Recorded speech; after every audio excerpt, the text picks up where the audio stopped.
Yeah. Hey, run that shit up, Chase. Yeah.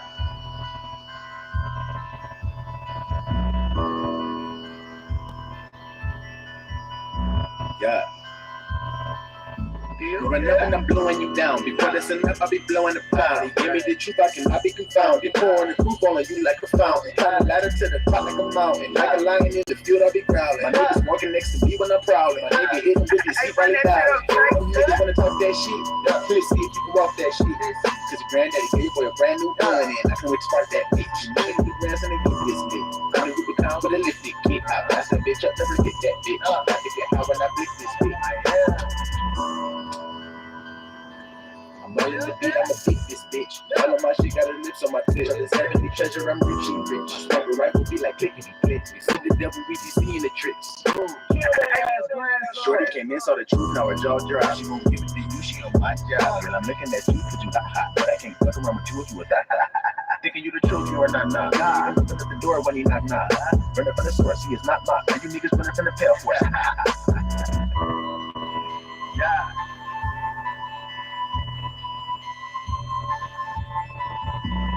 Yeah. You know what it is. Hey, run that shit up, Chase. Niggas better run when they see me. Niggas be hating when they need me. Yeah. Niggas better see me when they king me. Yeah. Bitch, when you see me, better king me. Yeah. Bitch, when you see me, better king me. Yeah. Niggas better see me when they need me. Yeah. Niggas better run when they see me. Yeah. Bitch, when you see me, better king me. I'm wrong with you is where I went wrong. Me and you are not the same, we never get along. So when you see me getting hot, that shit's strong. Nigga run if we gon' break, make it strong. Nigga know the from the sun, I'm in my zone. Niggas don't wanna get cut up, better leave me alone. I step up in this bitch like King Kong. Why you looking at me like King Kong? How the fuck I'm wrong? I know exactly what I stand on in this bitch. Yeah. You know what it is. Royal family be thinking niggas better run when they see me. Niggas be hating when they need me. Yeah. Niggas better see me when they king me. Yeah. Bitch, when you see me, better king me. Yeah. Bitch, when you see me, better king me. Yeah. Niggas better see me when they see me. Yeah. Niggas better run when they see me. Yeah. Bitch, when you see me, better king me. Okay. What's up, bros? Brother Vaughn in the building, brother Cut in the building, brother Skill in the building. Good to see y'all today. We about to get into something very interesting, little flockulators. Hope you got your forks ready and your knives ready. Might got to get your little napkin and throw that up in there too. Y'all remember this?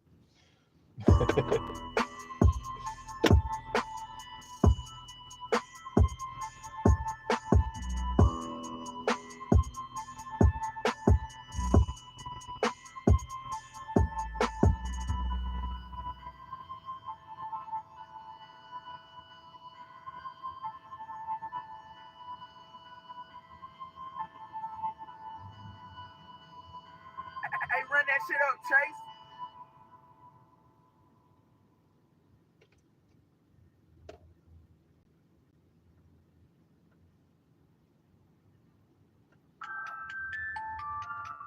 Yeah. Yeah. Yeah. Let me start saying. I'ma come through with some shoes with no laces. I'ma come through with my groovy all aces. I thought they was cool till I looked at their face. Make them look like a fool when I'm beating their cases. We not cool with you cause we got no relation. We calling you foolish like you be Galatians. Pulling that tool out with no hesitation. I'm about to cool out in my meditation. Jumped at the school like I street education. I'm breathing the trees to be free medication. Nigga, you see if you jump in rotation. I'm dropping this heat from a secret location. Getting defeated cause you got no patience. The dark that be scared of the light, they be racist. The dark that be scared of the light, they be racist. I'm coming right back on your beat like a bassist. Spitting all over the track, make you taste it. We bout to go on that tap, we gon' take it. They couldn't pay me enough to be faking. I be the Hebrew, I don't eat bacon. I ride up in the city on a coat like bacon. Shorty got a body like a coke when she shake it. They hating everybody, they don't hope that you make it. I'ma stack it up for the blues when I'm caking. I'ma leave a nigga with a bruise like Tekken. I don't give a fuck, they lose by a second. Nigga like me can never lose, I'm elected. Favorite color blue, got the Jews are selected. I be standing tall, make a nigga look erected. We bout to get them all when we come on, we collected. We about to fall if you come into my section.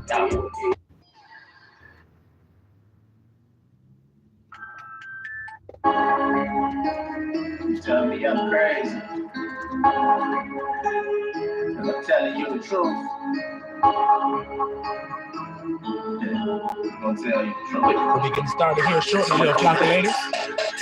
I'ma come quick when I run them down, bitch. When you come across the king, better bow down. They had me in a beam, but I'm out now. Nigga like I'm blowing off steam when I'm blowing loud. I'm going hard for the team, you are not allowed. Ain't a chair of black one with a flame, I never let him out. You trusting in the man that is selling out. When he falls at the same man, belly bound. Red sun about the ball going all out. Never know you're hearing till you ball it till it fall out. You tell the brother she gon' burn it till you fall out. You ain't even trying to be the bucket till you all about it. You ain't even trying to see the truth, you looking all around it. You ain't even listening to the booze, can't walk about it. Nobody like the trap and nigga only talk about it. You be the true niggas in the land. I'ma come quick. I'ma come quick when I run them down. I'ma come quick. I'ma come quick when I run them down. Why you roll like niggas trying to stress me out? How they shit you talking but I'm bitch pressing out. I am, that's why you see the blessings coming down. You see me bitch on when I can when I'm in the mouth. People's schools all around, I'm out in found. Raising up my feet up to the ground when I'm in ground. What the fuck you think I'm going when I'm in down? What the fuck you think the wind blowing when I'm in bound? I need you to sweat it cause I run the fast. Niggas gon' hate on me while I relax. I'm okay to these runs out the back. When you fuck with alligators, fuck with the rats. You come in the front, we gon' go out the back. We gon' come right around and come back in the dash. Shorty say that she's on in the back of the yard. And you hearing that sound? Posting, I go through like Shaq. My niggas be posted up like people flags. I just be talking my shit like Bo Rag. We lick up for game, we like where that hoe at? You looking for pain, we can give you more that. We gon' drive you insane, got you thinking so sick. I be rocking that demo, look like a no back. You know me and my people ain't taking no jab. Think about you, then I check on and I laugh. Think about how the fuck you stumble in my path. I had that kind of caution, so I added in the back. And this is what I came to when I came up on the lab. These niggas never saw me like I came up on the gas. Getting ups to my dad, cause he taught me how to slap. That's why you niggas sit and never catch up when I'm ready. You just understand you never catch it to the man. We not damn first song. Let them know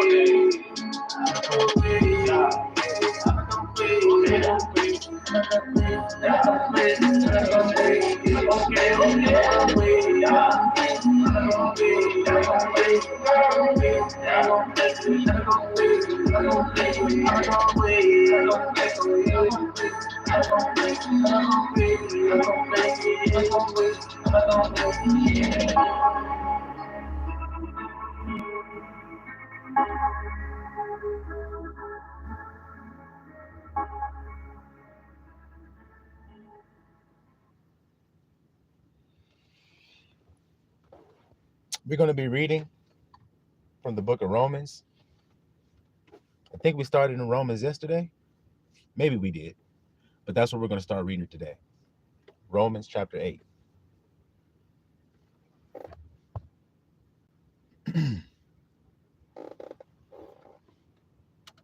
The book of Romans chapter 8, little flock of laders.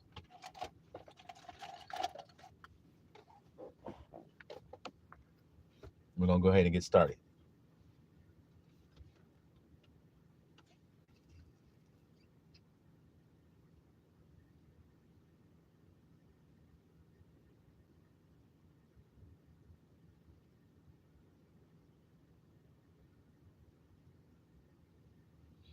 Remember yesterday, little flock, we were talking about the righteousness of the law, or the law of righteousness, and the righteousness which is by faith. Y'all see? And how there are two ways that men seek to please the Father. One way is unprofitable and doesn't work. And one way is profitable and it does work. You see? So most people are caught in the way that is unprofitable and does not work. Abba is going to save them. You see, little flock? He's going to exodus them, just like he did with Moses. Like I said, when God sends a deliverer to his people, then he's saving them. You see, little flock, that's why he sends a deliverer. And in Moses' day, his people were in Egypt in slavery and they needed deliverance. So he sent them drawn out, or Moses. His name means drawn out. That's who he sent. And then he delivered the people out of that state of being into a new state called the Promised Land. And as we know, they had to go through the wilderness to get to the Promised Land. But Abba was taking them from one state to another. Now, people don't think that the Exodus has to do with a state of being.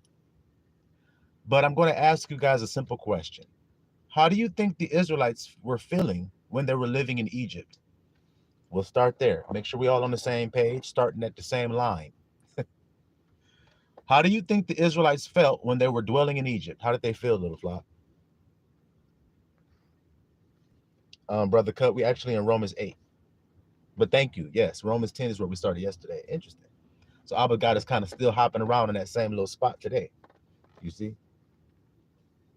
Because this is the Exodus, what we're talking about. The Exodus is happening now. Abba has already sent the deliverer to deliver his people to them. And he sent the word in his mouth. And he sent that messenger in his name, just like he did with Moses. You see? And the thing that's got people so bewildered about this, or the fact that he's doing it like a thief in the night, in other words, where people can't see it, is because he's doing it by his spirit, just like he said he would do. Didn't he say in the last days he would pour out his spirit? So then there ain't no question about when he would do this spiritual work that he's going to do. And didn't he say he would cut it short in righteousness? You hear that there, little flockulators? All right. So y'all said they felt in bondage. Okay. Brother Vaughn said burdened, tired, closed down. Do y'all hear these words? So their state of being when they were in the house of bondage, the Bible calls Egypt, I have delivered thee from the house of bondage. So you were slaves if you were in the house of bondage. And when you're a slave, you feel burdened. Don't you? Shit, you be carrying burdens and shit all day long. You like, shit, how long, Abba, this shit gonna be? Good gracious. So you feel burdened. You feel tired because of them heavy ass burdens you've been carrying. You tired as hell. Did y'all read the curses that are in Deuteronomy? When he talked about the bed will not be big enough for you to stretch out upon it and all that, he also said in another place. But in Deuteronomy, he said, you ain't going to have nowhere to rest your head. All it will be is distress, sadness, death, destruction, pestilence, disease, all kind of shit because of the curse. Y'all see that? This is what y'all are describing. Tired, closed down, burdened. Okay, now when they entered into the promised land, how do you think they felt then? You guys answer that. Once they entered into the new land, how do you think they felt then?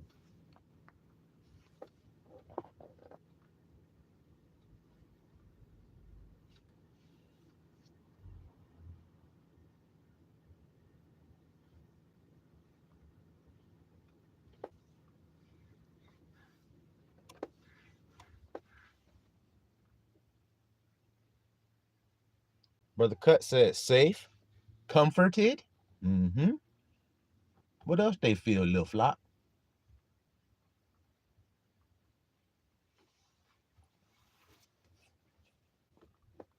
It's probably one of them feelings they feel. It's probably that word that the grandson always keep telling y'all he say. And that word is, I am free. Because I ain't in bondage no more. So then I'm free now. Now, didn't I tell you guys I have already utilized that power? And I've already seen it work for me?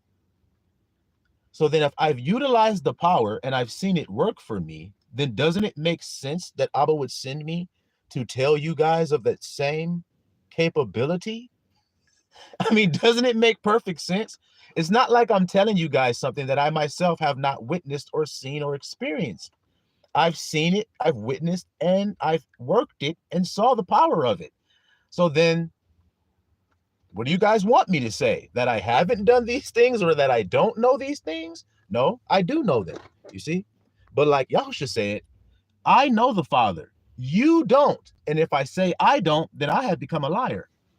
You see, little flock? That's how it works for real. That's a good one there. That's a wonderful one. I would feel seen. I would feel hopeful. I will feel joy.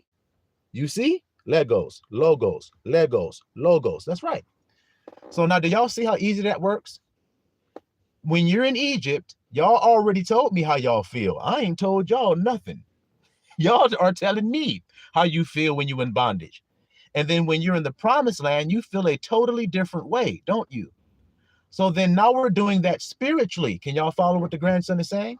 We're doing that same thing, but it's not about going from one physical location to another one. It's not about physical, because he didn't say it was physical. We're not material girls in a material world. We are spiritual girls. Don't y'all get it? We spiritual girls in a spiritual world. Don't be offended if I say girl. Y'all understand what I'm saying? We're not material.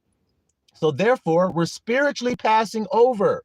You see, the Red Sea is the partition I told you about between the two minds. We're passing from one mind into another. And that is the exodus that the branch has come to perform. Doesn't it make perfect sense when it says the lion and the lamb are going to lay together when the branch comes? This is how you all know the prophecy had not been fulfilled yet, because there isn't peace on earth. Peace comes when the branch comes. Y'all see that, little flock? Because he's going to make righteous judgment, because he's not going to use the carnal mind anymore. That's the end of the world you've been living in. Let's break that down real quick. Remember in Esdras, where the Bible says Esau is the end of the world, Jacob is the beginning. It is the beginning. It is the beginning of the world that followeth it. Ain't that what the scripture says? So then how come it comes down to two grandsons? Because of what I'm telling you today. You can choose to remain in the mind of the old grandson, or you can come into the world of the usurper, which is the new grandson. Usurper is the word Jacob, for all those who may not know that. But I'm sure you guys at the School of Marvelous Light do know it. Jacob means usurper or supplanter. You see it? And then Israel, which is what his name was changed into, whose name? The grandson's name was changed. Abraham, Isaac, and Jacob. And then it don't mention anything else. I am the God of Abraham, Isaac, and Jacob, the father, the son, and the grandson. That's the mystery that's hidden in that statement. Gosh golly, can you guys understand what the grandson's saying today? All right then. Because all those three parts bear witness to one thing, or as the scripture says, these three agree in one. And what is that one that they agree in? I am.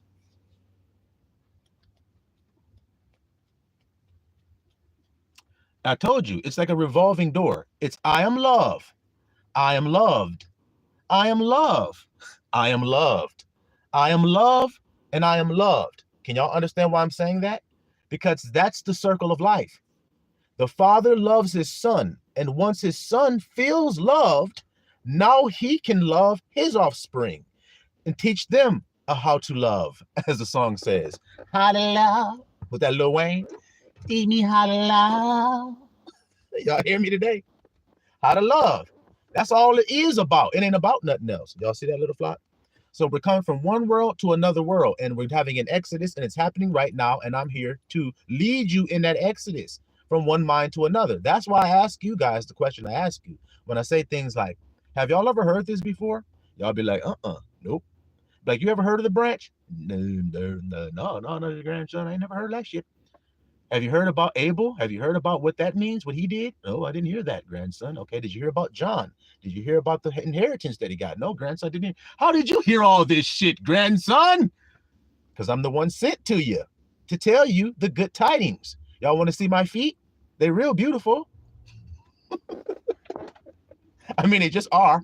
Speaking of that, if you guys think I'm joking about that, I went to a, what you call that place where you get the manicure and pedicure? I went one day. Now, I don't never do this kind of stuff, right? But one day, this woman was like, a friend of mine says, you should do it. You should go get your feet and stuff done. You're always walking. You're like a pilgrim out there in the street. You need to go get your feet rubbed on and everything. So I was like, all right, cool. So we went, and I sat there, put my feet all down in the water and everything. And the lady's doing my feet and everything. And she's like, oh my God, you have beautiful feet. And I'm just telling you, that's what she said. She said, wow, you have such beautiful feet. And then she starts speaking this Vietnamese language to another lady. And that lady came over and looked at my feet. Then they started talking, and then she walked off. I'm like, y'all got a foot fetish around here or something? What the heck is going on? No, I'm just playing. But I'm just being for real. That's what she said. She said, you have beautiful feet. No, thank you. My mama always told me to take care of my hands and my feet. You see? But y'all know why I'm talking about the feet, the glad tidings, right? So Romans chapter 8. Now watch this, y'all. I'm gonna prove that this is the Exodus that we is in right now. And see, if you have been translated from hearing the messages that I give, then what does that mean? I'll ask you guys. What y'all silly, man? Y'all here laughing and shit. Your feet are, oh, Phoenix Queen in the building. She's confirming it. See? She said, your feet are very beautiful. See? I ain't making nothing up, y'all. I ain't trying to be funny. I be looking at my feet sometime like, dang, these mugs is nice, Abba. Because I done seen some ugly ass feet in my life, y'all. I done seen some toe up ass, ugly ass feet. Some feet, as my mama would call, alligator feet. She'd be like, damn, that nigga feet look like some alligator damn feet. Toes all curled over one another. Streaks all up on the nail bed, dirty and shit twisted around, bunions, corns all everywhere and shit. I done seen some toe up looking feet. I'd be like, that nigga don't have no glad tidings to give. Shit, look at his feet. He can't be bringing no glad tidings. Shit. Y'all hear me, little flock? Y'all hear me today? All right, so we're going to get into this word to prove that we are in this Exodus, y'all. Where there's joy, can't you tell? Where there's joy, where there's peace, where there's gladness. Can't you see it, little flock? You're being transformed. Now watch, we're going to prove all that today in this message. Romans chapter 8. Hold on, y'all. Give me a second real quick.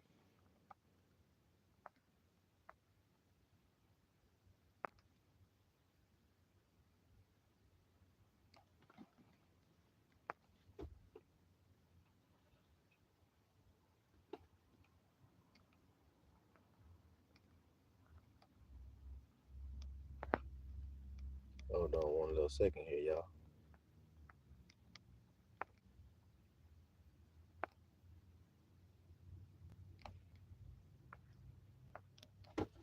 All right. That's right, Brother Cut. Real talk at the School of Marvelous Light. We just keep it real, man. When you ain't got no ego and you're not trying to please men, then you're going to talk different. That's the difference between us and the world. They be too scared, man. They be like, wait a minute. If I start saying that, what you're telling me to say, God, if I say that, then those people will think this about me. Look at this shit. And that's just the truth. I've been there. That's how I know. I've been that guy that was like, wait a minute, Father, are you sure?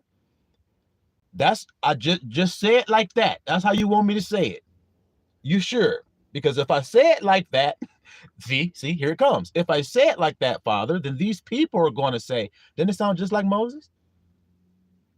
God judged Moses' mouth to be good, but then look how Moses judged it. And the reason why he judged it is because of how men think. That's why he was judging himself wrong. I can't do it, God. I can't say them words. I have an issue here. I can't talk right. I have unclean lips. You see? I'll be like, I made your mouth.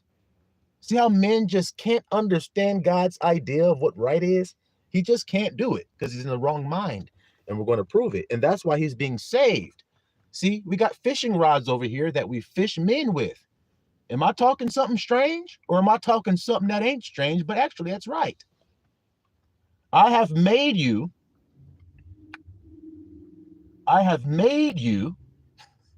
fishers of what? I said it on my song. We the fishers of the men. We ain't fishing bass. Y'all fishers of the bass. Y'all may be trying to catch a big mouth bass and everything. I could care less about that shit. I don't give a damn. I ain't trying to put one of them niggas on my wall. I'm too busy trying to catch my friends. Shit, friends. How many of us have them? Friends. Ones you can depend on. Y'all know good and damn well you ain't got a whole lot of friends in the world. You ain't got no friends in the world. Because friendship with the world is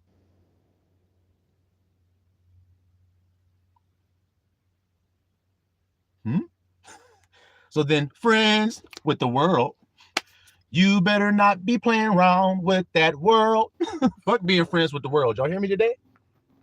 All right. So Romans chapter 8. Watch this little flock. We're going to start in verse 3. Well, let's just start at the beginning. There is therefore now no condemnation to them which are in Christ Yahushua, who walk not after the flesh. Stop. There there is now, see, so now that you've been drawn out, you see how the Bible talks. I told you Moses' name means drawn out. Now that you've been drawn out of the carnal mind into the spiritual, there is no condemnation to you. You see it? For the law of the spirit of life, see how you have been given a new law? A law of the spirit of life in Christ Yahushua have made me free from the law of sin and death. So you had a law when you were in the carnal mind. When you were in the world, you had a law. In other words, you had ideas that you thought was wrong. Like I'll tell you like this. You're sitting there and everything. You're a little kid and you're playing with your toy and you lose the game. You're just a kid. You don't know no better. You're like 5 years old. You're playing the game and you lose and you go, fuck. Now, you only did that because you saw your dad do that shit when he was working on his car. But you go, fuck. And your mom smacks your hand. She's like, hey, Johnny. You're like, huh? Why? So don't talk like that. Don't use that word. So then you grew up. See what I'm trying to say here? You grew up, and when you were a grown-ass man, you were about to say fuck, and then you said, wait a minute. You flash back to when your mama tapped your shit. You flash back and you went, wait a minute, that's bad. I'm a bad boy if I do that. Oh, shit. Okay, act like I'm in self-control. Don't say anything. All this dramatic ass shit people learn when you're a kid. You understand what I'm telling you? That's just one example of what I mean. You're fighting for that show. Oh, don't say fuck. Okay. I didn't say it, guys. Can't you all see I'm a good boy? That's what people doing. Now you need to be baptized out of your mama teaching into your daddy's teaching. Can't you hear that today? You got to be born again. See? You've been born of a mother. Now you got to be born again of the Father.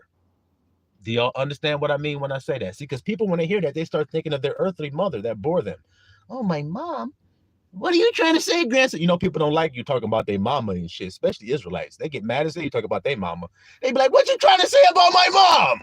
You trying to say she taught me something wrong or something? You trying to say she was evil? What are you saying? My mom's a bitch? You're like, damn. Calm the hell. Peace be still, nigga. First of all, calm down. I ain't talking about your earthly mother. I'm talking about Jezebel that you was born into. We was all born into it. Why do you think we need to be saved?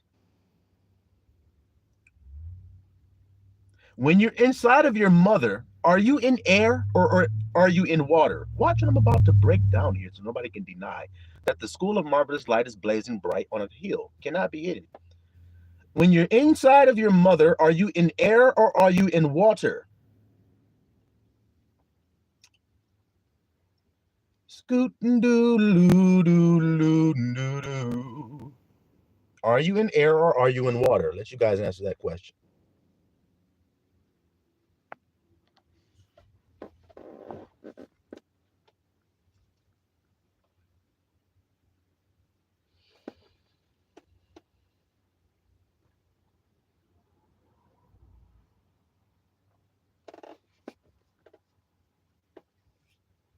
That's right, Sister Phoenix Queen.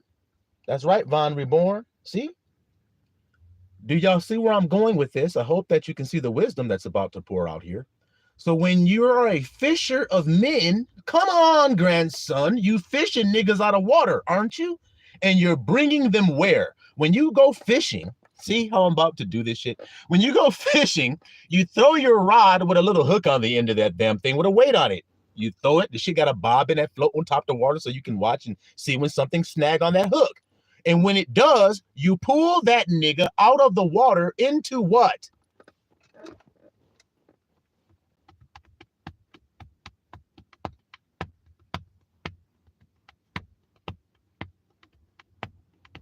Brother Cut said, I put this on my mama. Y'all know. You know that's how it is. On my mama. And when they say that, they think that means, oh, man, he must really be serious about what he said. He must really mean it. Shit, he put that shit on his mama? Damn. That's right, Phoenix Queen.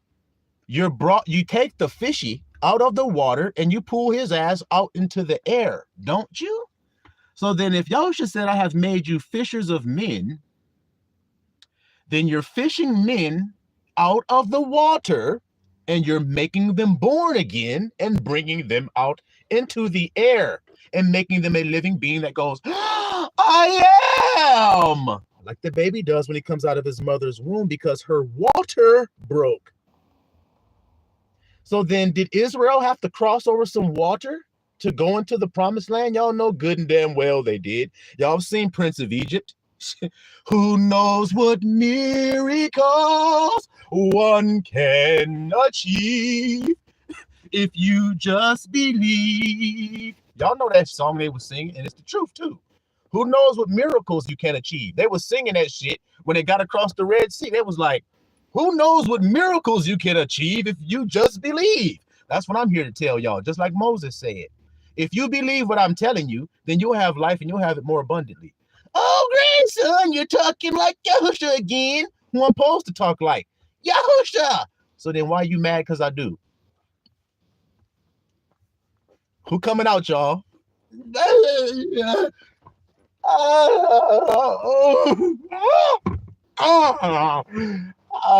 Who coming out?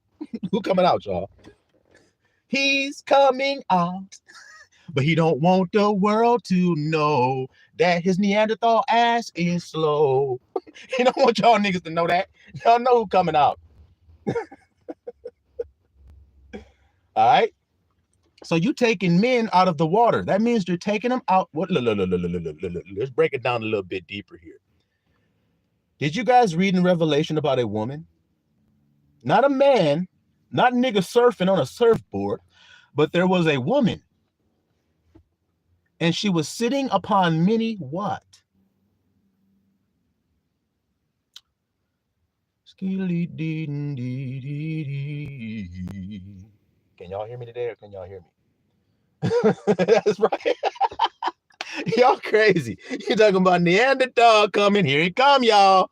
He gonna come running up out of his hiding spot. There he goes. Y'all know it.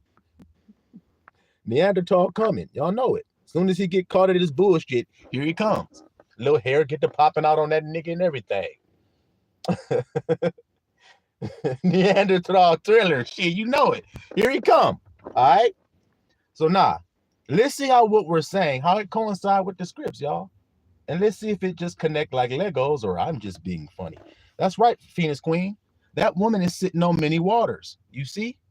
And you got to fish them men up out of them waters that she done made everybody drunk. It says she made the whole world drunk. All the nations and all the people, tongue, everything. They all was drunk with the wine of her fornication. You got to fish them up out of there and bring them into the air so they can breathe again. Breathe again. Y'all hear that? So now, Romans 8. So the law of the spirit of life in verse 2, that's in Christ Yahusha, have made me free. So now, are you free to do wickedness or are you free from the wickedness you was doing? See, when you tell people you free, they think that means, oh, that means that you're free to just go sin. Like the Bible says when it says, do we sin that grace may abound? Because you know there's going to be some carnally minded people that are going to say, wait a minute. Did you just read there? There's no condemnation to me? Well, then hell, I can do whatever the hell I want to do. No, now you actually know the right thing to do. Maybe you should start doing that. Y'all hear me today, little flock? Because now you actually know the right thing to do. You see? Hold on 1 second. I got to move the car up a little bit.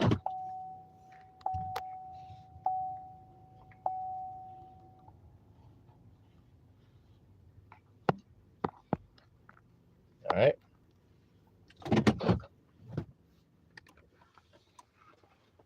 Verse 3. For what the law could not do. So the law couldn't do something. Did y'all know that? The law couldn't do something. What couldn't it do? For what the law could not do, in that it was weak through the flesh. Oh my God. So something made that law weak. And what made it weak? The flesh did. The flesh makes everything weak, don't it? Don't it? I mean, think about it. You get an idea to do some great idea, but it's going to take a lot of work. Your flesh be like, hey, man, let's just chill real quick for a minute before we start doing that. You like, I really want to do it. Flesh be like, yeah, man, but shit, I kind of want to just sit here, eat this sandwich real quick and watch Netflix. Can we do that for a while? And y'all know this dilemma is constantly going on inside of us. So which one is the wicked one? The one that's like, let's go do that great thing. Or the one that's like, man, I really would like to just sit back and relax. I don't feel like doing that good thing. I don't want to. Let's go help that person. They need our help. The nigga flesh get up and start looking. Who needs our help? That man right there, man. Let's help him dig his car out the snow. He's trapped.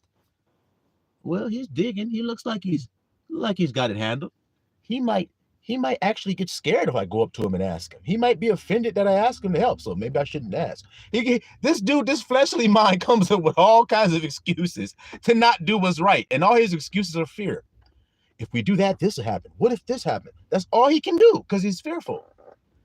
This is the exodus y'all are being brought out of, that state of mind. Because guess what, guys? If you don't have a doctor for your state of mind, then what good does it do if he bring you into a new land, but you got the same characteristics you had when you was in the slave land? Slaves don't do shit rich people do. So then when you get brought into your land where you're supposed to be rich, how come you still doing slave shit? Could it be because the necessary work that needed to be done was left undone? I'll give you guys an example of what I mean by saying these words. If you're a father and you have a son, and your son is just not very trustworthy, he's not responsible, he doesn't keep his word, and the things you tell him to do, he very rarely ever does it. You're just always stressed out over this kid. And then this same kid, he turns 16, he's like, hey, Dad, I want to get my driver's license, get a car. Are you just going to just go get his license and go and buy him a car and send him on his way, knowing how irresponsible he is? Or are you going to build some stuff inside of him first to prepare him to be able to receive the car and be responsible over it? What would you guys do? And then I'll continue.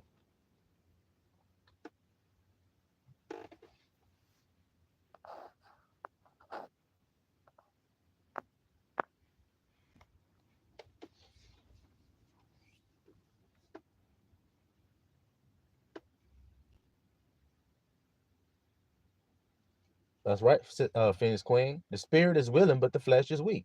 That's exactly right. That's what I was just describing. That's right, Brother Cut. You're going to build him up first. You see that? Before you give him the object or the car, whatever it is, you're going to build him up first. Well, do you think Abba will do that with us? What do you guys think? The scripture says, he who we love, he chastens often. So then what do you think that he does? Just give us the promised land, or does he take us through a wilderness first? What do you think he does? And then while you're going through that wilderness, there's going to be a shepherd with you, and he's going to call manna from heaven, and he's going to give it to you. Correct? And he's going to feed you when you're hungry, and he's going to make water come out of a rock. Isn't that true? That's what these messages are, that sustain us as we travel from the old state of being into the new. That's what these messages do. They remind you, they comfort you, they bring hope to you, they strengthen you. Can't you guys see it? So that you'll be ready to come into your new land where there isn't any tears, guys. He told us that the former things are passed away. Can you imagine? When my mind starts to imagine it, I get very emotional immediately, because it's hard to imagine that all of the pain,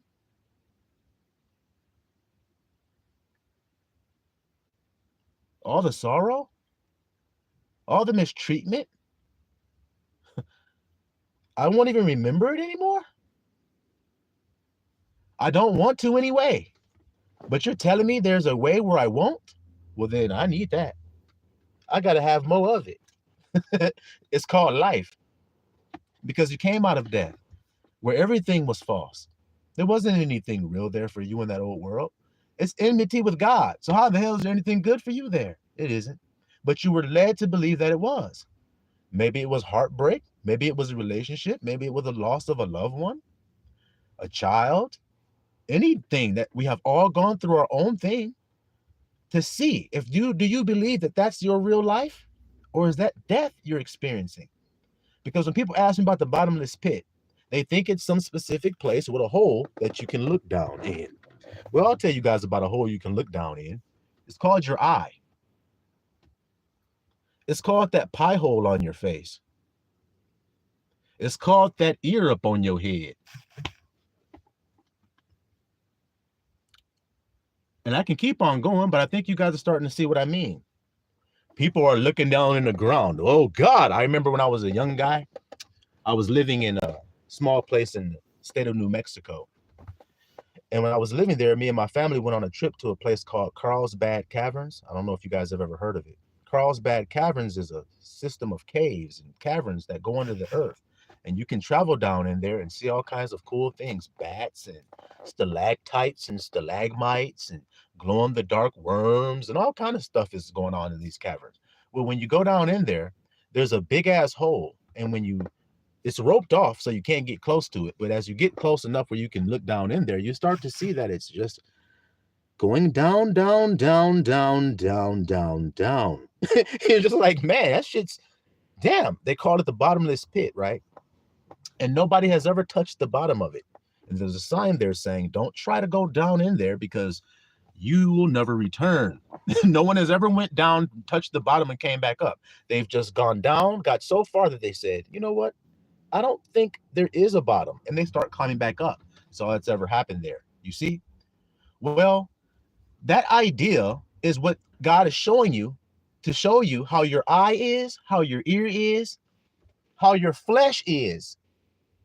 What does the Bible say? Is the eye ever filled with seeing? See how I'm doing this? Gosh, golly, click, click, click. Is the ear filled with hearing? So that means, can you see enough shit with your flesh and blood eyes to ever satisfy them? So then are they a bottomless pit?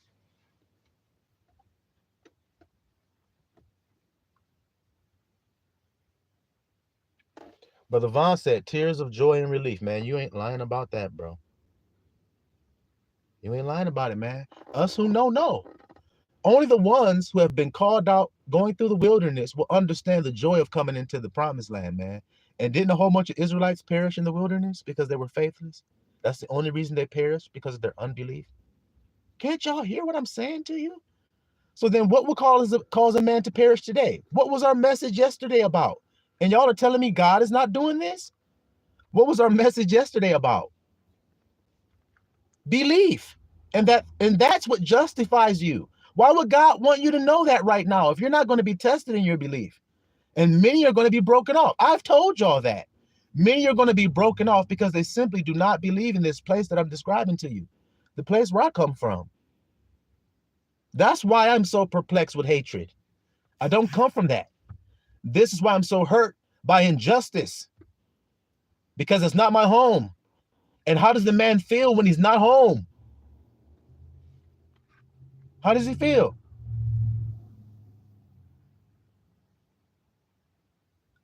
You have children. You build a house for them. They learn to love their house. They learn to love the people in the house as their own. And they get a semblance of peace and happiness with being in their own room, in their own house, among their loved ones. And when you strip them away from that, how do you think they're going to feel? I know. I've seen it. They hurt. They cry out in agony. They beg and they plead. And nobody hears them. Nobody cares. So how do you think a man going to feel when he sees that injustice? When he sees that nobody fights for the fatherless, little innocent one? How you think he's going to feel? When he sees his sisters with no help, with no comforter, going about every day, living on a prayer of hope that they will survive, that they will have the things that they need for their family, while you have pastors sitting up in palaces, sitting in lavishness, with plenty to fill their bellies and their families' bellies. But the woman that comes to their church that gives her 2 mites and gives more than every other man that's in there giving us thousands of dollars. What about her? Yahusha saw her, and he said she gave more than everybody else. But look how men think. Look how men will view such a gift given from a pure heart. Look how men will think about it. And the world don't understand this kind of teaching. They don't understand this zeal that's coming out of me right now, because they will not judge righteous judgment. There are 2 things in the earth that men will not do. He's too heartless. He's too selfish. And he's too carnal and fleshly to do the simple thing God wanted him to do. He would rather brush his own fucking teeth than do what God told him to do. He would rather dress in nice apparel than to do what God wants you to do, which is to give your life up for the fatherless, for the widow. Can you have perfect, undefiled religion today? Or are you going to defile it with everything else that men tell you to do, other than what the Father tells you to do, which is to plead for them, to stand up for them, to give your life for them, that they may eat, that they may have a bed to sleep on. But when people hear you say something like that, all they want to do is twist it with their carnal minds and make you believe, oh, look at Michael Jackson.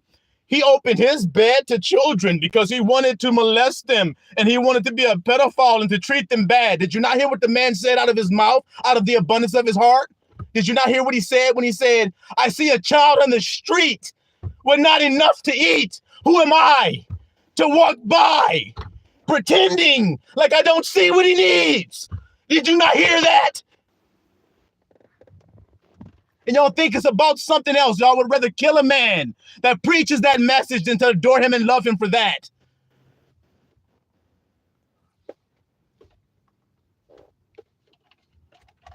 No, we ain't going back to the carnal mind because it's too much death there. Have you all seen it? All it is death.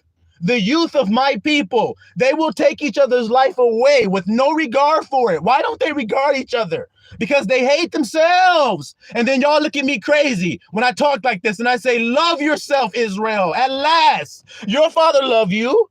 Your father loved you. He told you he loved you. So why do you let the world convince you that you're not loved, that it make you take a pistol and look at somebody that look just like you, got hair just like you, skin just like you, and you'll blow them away? The only reason you'll do that because you hate yourself, because the king, Yahusha, he would never do that to his brother. He never did. So where did y'all get this teaching that that's what we should do?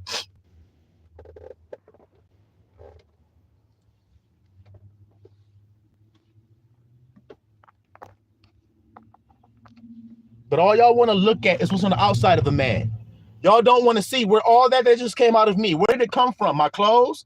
My hat that I got on my fucking head? How about it came out of my heart? And do you see my heart? Because that's what Abba see. Nah, let's get back to these scriptures. Let me take my hand out the enemy's neck. I'm Judah. And if you know about Judah, then you understand what that means. Back to Romans chapter 8, verse 4. That the righteousness of the law might be fulfilled in us, after the flesh, but after the spirit. So then if a nigga don't walk after the spirit, then is he righteous?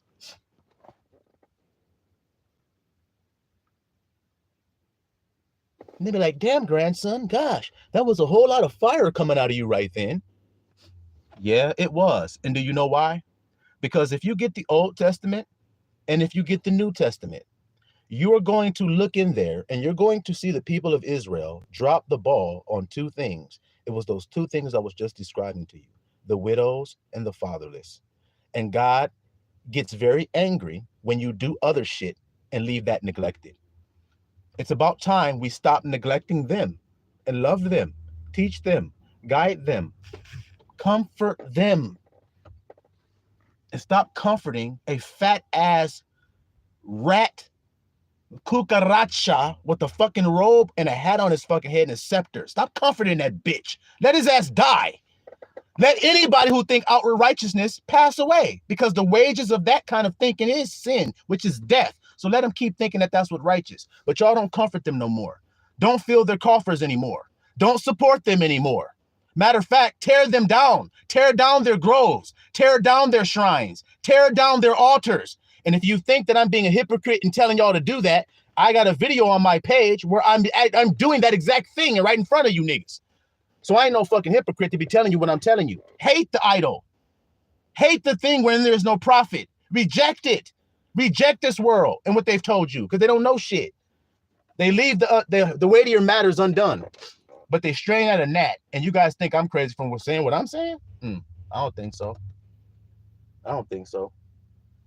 My bad. I've been going. Brother Chuck, I didn't know you was here. I didn't see you, brother. But welcome to the live stream. You probably came in here like, damn, grandson, I thought you said we was chilling in a penthouse. Sounds like we're in the Coliseum or some shit around here, man. Damn. I know we were supposed to be chilling in Rome and everything, but damn, this looks like some gladiators. Sounds like some gladiator shit was going on in here. I just had to let them know, man. They leaving my family unloved, and I don't like that.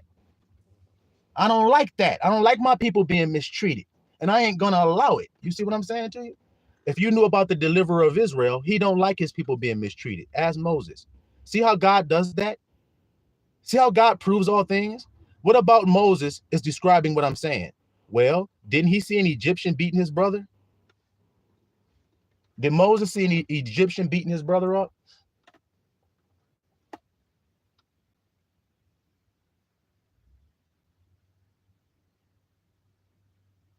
And Brother Chuck said, I don't either, brother. Love my people. That's right, man. That's the key. That's why Abba chose us, because we love ours. You see it? It's just that simple. What else would he choose for? That's right, Phoenix Queen. He killed that fool. It said he looked to the left, then he looked to the right, and he said, this Egyptian think he's just going to beat my brother in front of me and think I'm just going to let it happen? Watch this. He killed that Egyptian. He buried that nigga in the sand. So what y'all want to talk to me about how much zeal I got? Mistreat one of my brothers, and watch, here I come. Here I come. And when I come, I'm not coming to give your ass a hug like Barney. Shit, I tell you that right now. And the hug, if I do give you a hug, it's going to be the last hug your ass ever get, because I'm squeezing with all my might until some shit go crunch. Y'all hear me today, little flock? I'm not playing with these niggas. This is war. Do you play when you on the battlefield? I don't. I don't play war.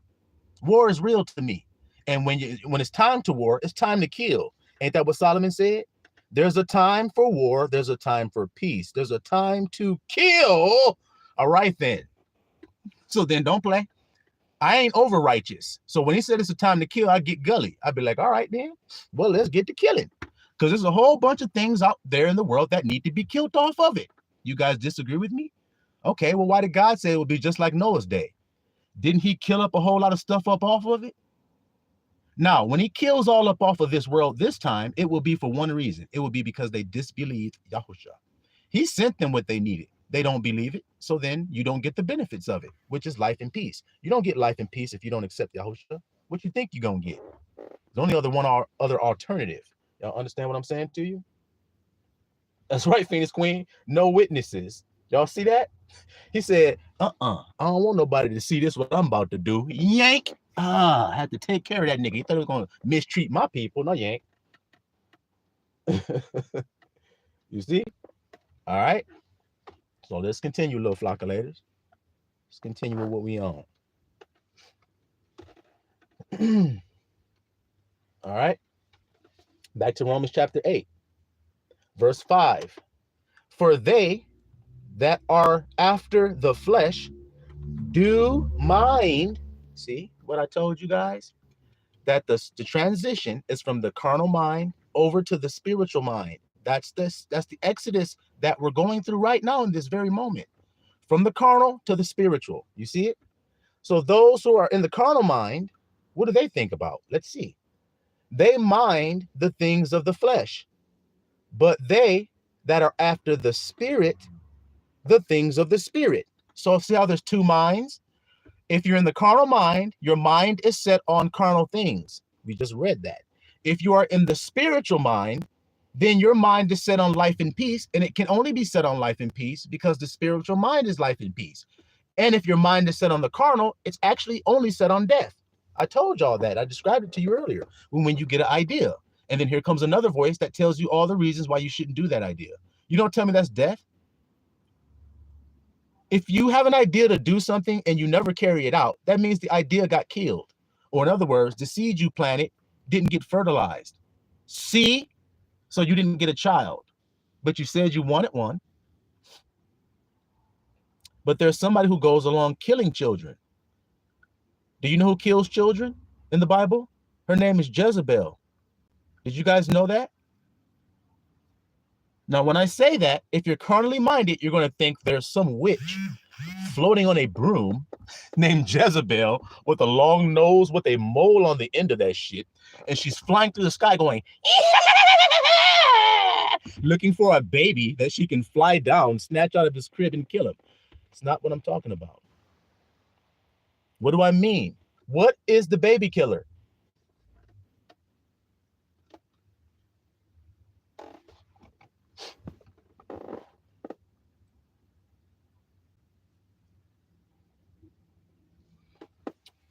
Who is Jezebel that kill up them babies so that you can't have any offspring? And then when you see it, you'll be like, well, hot dog, grandson. You're right. That is exactly what happens. So who is Jezebel? And what are the babies that she's killing?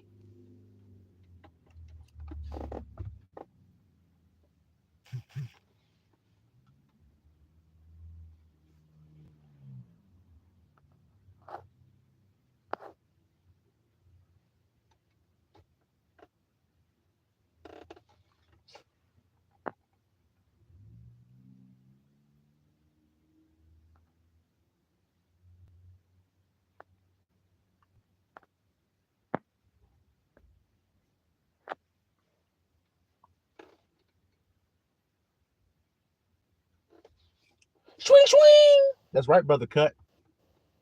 That's right. Wrong feeling. Do you see that today, little flock? So isn't that what I described to you? That steals the idea? I don't feel like it. Come on, guys. Oh my God. Isn't that true? Look, have you guys ever was about to do something and then something said in you, I don't feel like doing it, and then you didn't do it?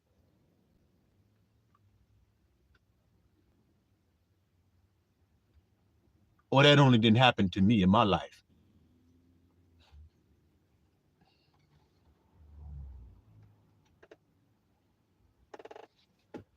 Brother Chris sliding into home base like y'all like to do when y'all come up in the School of Marvelous Light. Y'all be coming in with answers like, here go the answer right here. Safe. That's right. Yep. Too many times. That's right. That's right. We can all see how I'm describing this. So you guys are telling me this is not like Moses and the Israelites sitting in the wilderness talking about Egypt, about how it used to be. You're telling me that's not what's happening right now? Yeah, it is. You see what I'm saying? Yepperoni. That's right. See, y'all all can confirm it because y'all all have experienced it. That's what makes us one. That's what makes us a family. You see? So we be like, I need to do this, but I don't feel like it. How come you don't say, I need to do this, but I don't think like it? How come you don't say that? Because my mind's telling me no, but my body's telling me yes. Y'all remember that, nigga? That's why. Because they're saying two totally different things. How come? Well, we read earlier there, they of the flesh do mind the things of the flesh. My body's telling me yes. But they be of the spirit, mind the things of the spirit. My mind is telling me no.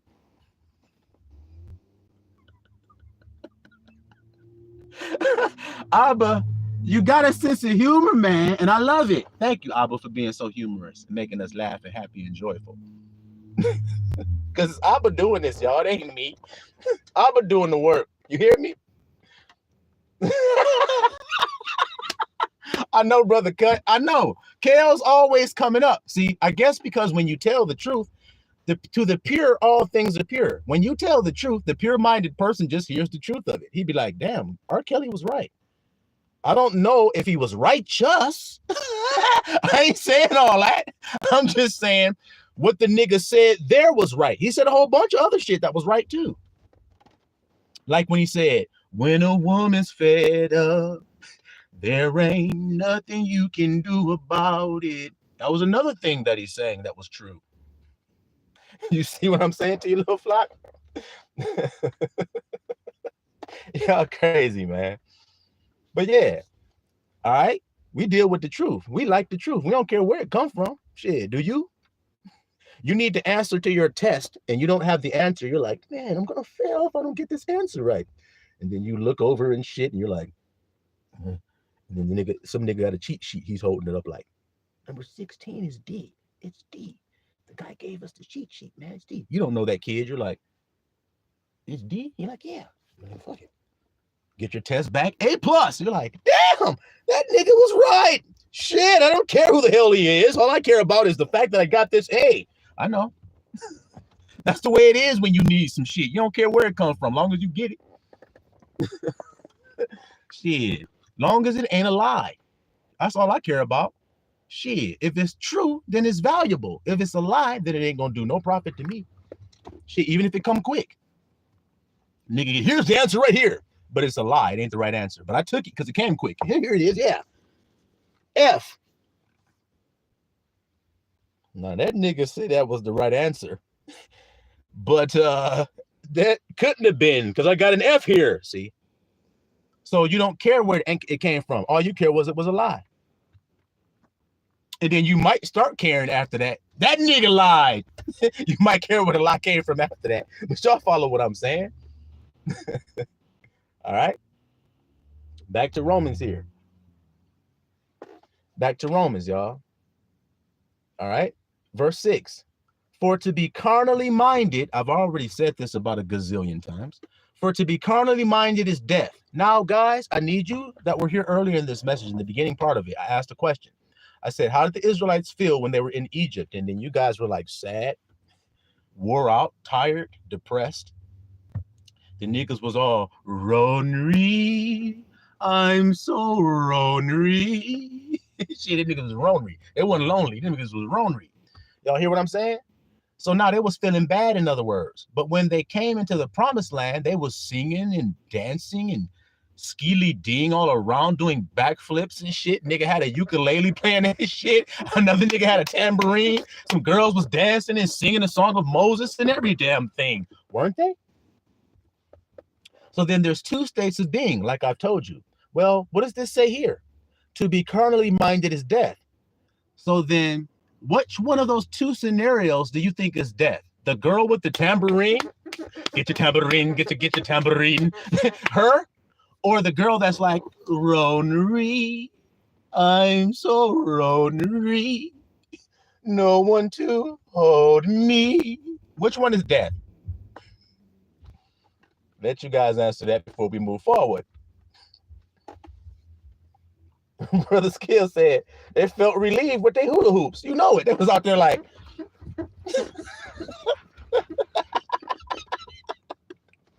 Y'all hear me? They was out there swinging the hula hoop like, yes, we free as hell. Yippee, damn Skippy. You know it. That's how we gonna be dancing. Shit. That's exactly how we gonna do. When all the refuse is removed, we're gonna breathe a great sigh of relief all of a sudden. We're gonna go out into the city.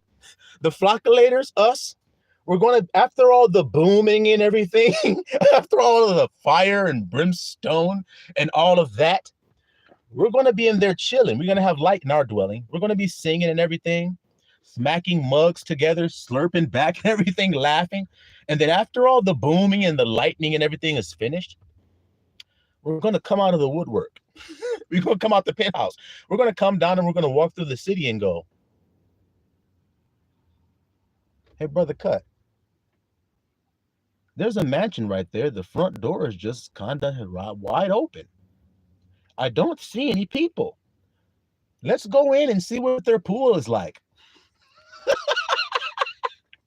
And then when we go up in there to see what their pool is like, I'm going to look at my brother Vaughn and I'm going to say, what's in that 50? And he's going to come with the keys. Like, look at this symbol on this key. I'm going to be like, that damn Ferrari. Let me go test drive. Shit. Do y'all understand the point of what I'm saying here?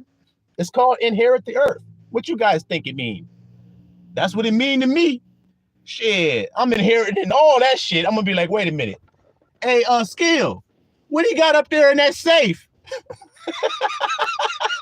He going to break that bitch up like, a whole bunch of diamonds looks like. I'm gonna be like, well, put in this velvet sack here.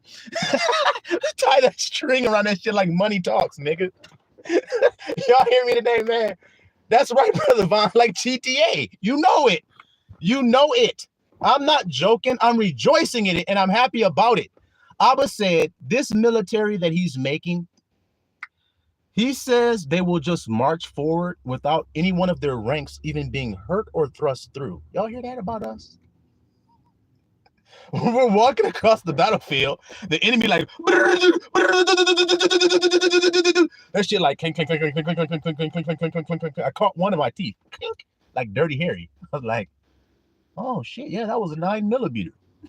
I don't know what he thought that shit was gonna do, but keep on firing until your shit is empty. I'll wait. And he did.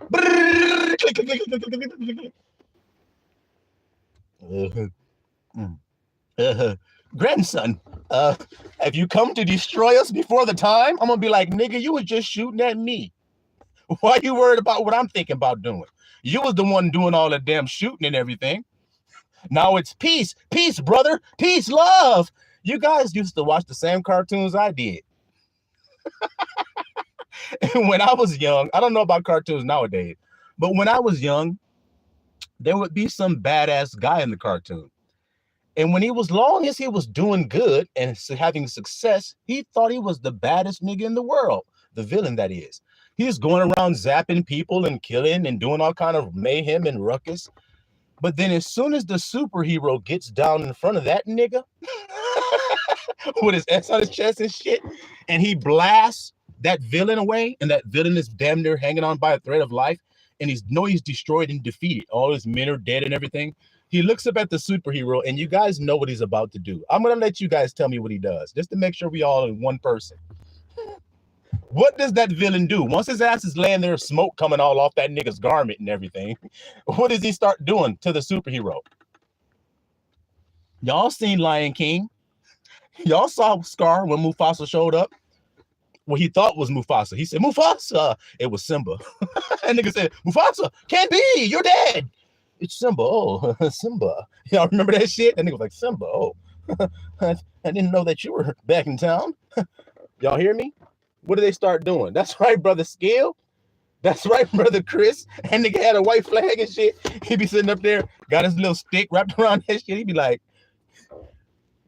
smoke coming all off and everything, the cartoons and shit. You know it. He starts also, I don't know if y'all know about this part. That's right, Brother Von, you own it. You own it. He start begging for mercy. That's another part he start doing, y'all. He starts bartering. Hey, okay, I know, like he still got some power or something. Hey, if we work together, we could take over this whole world. Look, man, why do I need your help to take over this world when I took over your ass so easily? That means I can take over the next nigga that easily. Why do I need your help to help me take him over? Because, man, you didn't see all that stuff I did? I did. And that's why I crushed you. Who coming, y'all? The Neanderthal man. Shit, doing all that a Neanderthal can.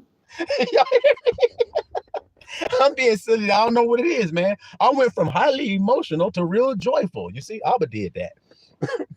All right, so we're gonna continue with this message, y'all. Shit, Neanderthal man doing all a Neanderthal can. Y'all hear me today? All right, verse 7. Romans chapter 8, verse 7, for anybody who wants to follow along, you might have missed it. Because the carnal mind is enmity against God, for it is not subject to the law of God, neither indeed can be. I've read this many times. So then they that are in the flesh cannot please God. So when he says in the flesh, does he mean physically or does he mean mentally? Well, we've discovered that there are two minds at play, and you're being saved out of the mind of flesh and being brought into the mind of the spirit, because the mind of the flesh is death. We've just read that. It's enmity against God, and it cannot please God. Well, can a slave please the Father? Or does a free man please the Father? If we want to know the answer to that question, all we have to do is look at Hagar and Sarah. Click. Which one was the free and which one was the slave? Between Hagar and between Sarah. Which one?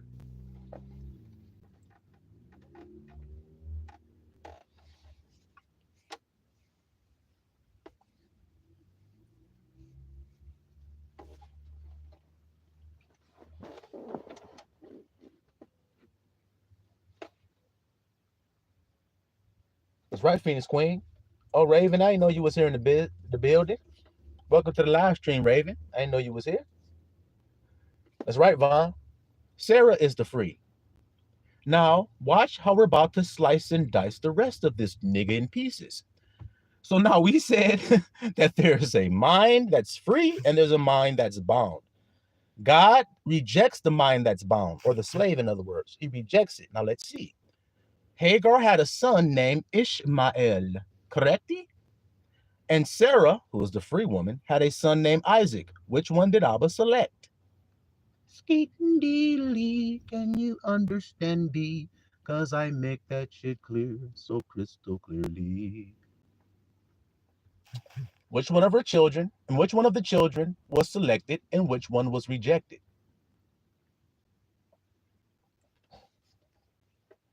Brother P in the building. What's up, Brother Pat? Peace to you, man.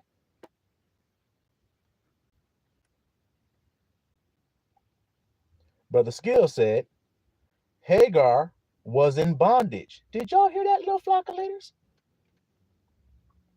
Did y'all hear that? So Hagar was in bondage, so then she had a son named Ishmael. Which one did Abba choose, Ishmael or Isaac? Which one?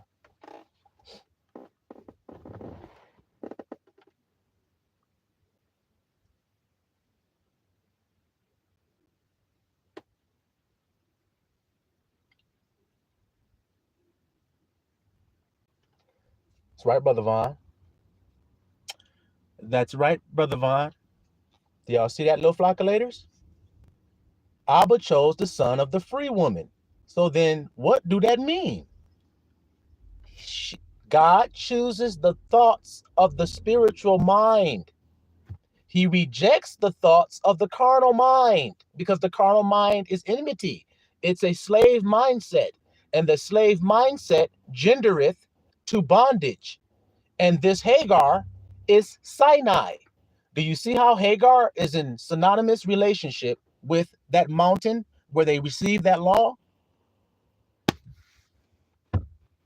But Sarah, which is the mother of us all, from above is free. And she's our mother. So we're not under that bondage, but we're free to be spiritually minded. That's the Exodus. That's why I call this message the Exodus, you see? Because that's what God is doing for us. He's drawing us out of that carnal mind of death. When you want to save somebody, what are you saving them from? Death. Now, you guys, do you know what death is?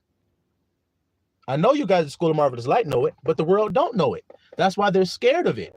If you knew what death was, you would no longer be afraid of it. And I have a video saying we grabbed that snake by his tail. We caught his ass. We caught the serpent by his tail. The serpent, the deceiver that deceives us, is death. What is death? The carnal mind. So then the serpent must be the carnal mind, must be that red dragon, which is that old devil, which is that old serpent from the beginning, that red devil. Well, what is Esau named? Red. See how it connects like Legos? Was he rejected by God? Yes. But his other brother was a plain man dwelling in his tent, and he was accepted by God. Why? Because he was faithful, because he was a plain man. He was a spiritually minded man. Esau was a carnally minded man. That's what separates the two. And when you're carnally minded, you cannot have brotherly love. What does it say about Esau? Esau is rejected because of his perpetual hatred for his brother. So does he have brotherly love? No. So there's that. So then, in other words, does the carnal mind ever tell you anything associated with brotherly love? How could it when it's selfish? How could it when all it ever thinks about is me or I? How could it have brotherly love if all it ever thinks about is saving its own life? Do y'all know what kind of soldier that is? That means you're on the battlefield. You and your so-called comrade, who's carnally minded, but he's next to you on the battlefield. He runs out of bullets in his gun. So then he turns, he punches you, the guy that's fighting next to him. He punch you in your face, pow, knock you down, take your gun out your hand, and start firing with it. Because he's scared he's gonna die. Oh shit, give me a gun! Fuck that! It's the only way I feel safe, damn it. Okay, but that's not the power of an army. I need y'all to hear that, what I just said right there. That is not the power of an army. Look, guys, before I even reveal this mystery of what powers an army, because armies are going to fight on this earth, they always do. But if you want to have an army that's powerful, you have to tap into the power of an army, because there is a power of an army. So if you're a general or some shit, you better know this power so that you can tell it to your men. And so I'm going to tell it to mine. But I want to know if anybody knows. Do you know what the power of an army is? Okay.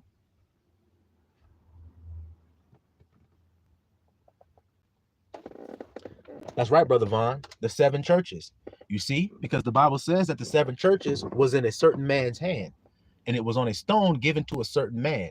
Well, when you read who that man is, you find out it's the man whose name is the branch. Damn. And so, see, I'm prepared because I'm that man. So when somebody comes to me and they say, hey, grandson, if you're that man, then tell me about this stone and the 7 eyes. I'd be like, okay, well, then you're above your head here. See, I don't even hesitate to go into it. I'd be like, above your head here, you have an eye. It's called the crown, and it can be closed or it can be open. If you're carnally minded, it's closed and your head is cut off. Christ is no longer your head because your eye is not open. See that? You have an eye here as well. See, which is what Brother Vaughn was talking about. You have an eye here as well. You have an eye here as well. You have an eye here as well. And you have, and so on and so forth. I can break them all down, what they're for, how you're using them wrong and how to use them right. How they need to be transformed and be turned into a coat of many colors. See what I mean? That's how you know you're dealing with the branch. When he starts talking about the 7 eyes, he starts breaking down what he means. You ask a pastor that, he'd be like, okay, see, the 7, it says right here, right in Revelation, it says the 7 churches. And he think he said something. See? So that guy, grandson, doesn't know what he's talking about. What God is actually saying is that there are 7 churches on the earth in 7 different places. And the Spirit of God was sent to give a message to those 7 different churches on the earth, around the earth there, see? And then when they get this message, then those members of those churches are going to change and everything. And then they're going to do what's right. That's what it means. And then I slip right in behind this dumbass nigga. And I'd be like, let me clear this nigga up, what he's saying. He don't know. 7 churches. Churches are brides, aren't they? See how this nigga didn't even mention the brides. Churches are brides, aren't they? So if the head of the body is Christ, then there are 7 points in your body that should be married to him. That's the 7 churches. Churches are the ones who agree with the messenger or the head of the body. So throughout the body, as it says, the 7 eyes are the 7 spirits of God that go to and fro through the earth. The earth is your body because your body was made out of that, wasn't it? So you and the earth are also one. And the Spirit of God, when he breathed into you, it actually quickened that body or the earth and made it alive. See how this nigga that we was talking earlier, the Neanderthal, he don't know nothing about what I'm describing, but I'm describing it in great detail. There's a reason for that, guys. You know, Brother Vaughn, when you do like this, that nigga think he didn't said something. When he do like this, you know what I'm saying? Nigga think he didn't did something. No, you ain't did nothing. See what y'all saying in chat before I continue. Brother Chris says, the carnal mind only wants power because it's fearful. Power is selfish. No one that holds power wants to share other than if it benefits him in the end. I think Sister Phoenix Queen had asked earlier if y'all watch Vikings. Well, if y'all do watch it or have watched it, then this explains what the brother was saying right there. If you watch that show, you'll see that many people betray one another, even brothers. They fight each other, even try to kill each other, all for what they think power is, not realizing that it's only temporary. And these same men that do all of this stuff to try to get this power that they think they're going to get, they end up losing their minds. They end up living with regret. One of the kings on the Vikings, I think his name was Egbert, he was like, I know I'm corrupted, and I know that God has cut me off. But he's sitting on the throne, and he's trying to get more power. Do y'all see the point of why I'm saying that? Brother said that Neanderthal talk. Y'all know how it be. Shit. Oh, man. Multiple units, one objective. That's right, man. That's right. Multiple units, one objective. We're going to read that in this message. Y'all see how the spirit move around here at the School of Marvelous Light? Now, what is the School of Marvelous Light? It's a tabernacle. Y'all hear that little flock? It's a tabernacle. When you would, let's just use our imaginations real quick. Like when Brother Chris, he had sent a message to the flockulators in a Discord chat or group, and it was these kids. I think it was Peter Pan, and it was the kids, and they didn't have no food.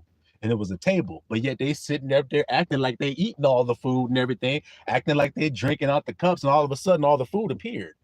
And Brother Chris was like, that's us. That's the truth. Because doesn't it say the Abba will furnish a table in the wilderness? See? Now, what do we as the children have to do? Believe it. Believe that he can. So then what should we do? Now, I told you, the School of Marvelous Light is a certain tabernacle that's inside the camp of Israel as it's traveling. Y'all follow what I'm saying? So if you had a bird's eye view of the camp of Israel while it's traveling through the wilderness, it would look like a man. But they're all tents because they're all set up in a certain way, but it would look like the body of a man. And in the heart of that body, you would have where Moses had built the tabernacle. You see, with the ark in it and everything. That's the heart of the body, you see. That would be in the center of the camp. You see it there, little flockulators? That's us. We're that camp. Because who builds the temple? You guys know who builds it. Ask people of the world who builds it. They won't even know. But then you will. Because Moses is the deliverer. And did he build a tabernacle for God? Did Moses build it?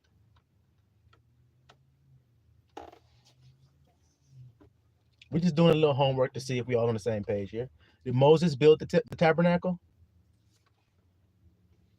Or did the Israelites build it?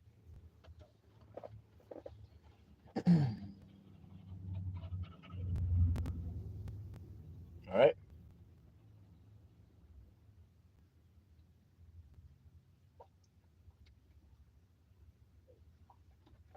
That's right, Brother Vaughn. Moses built it.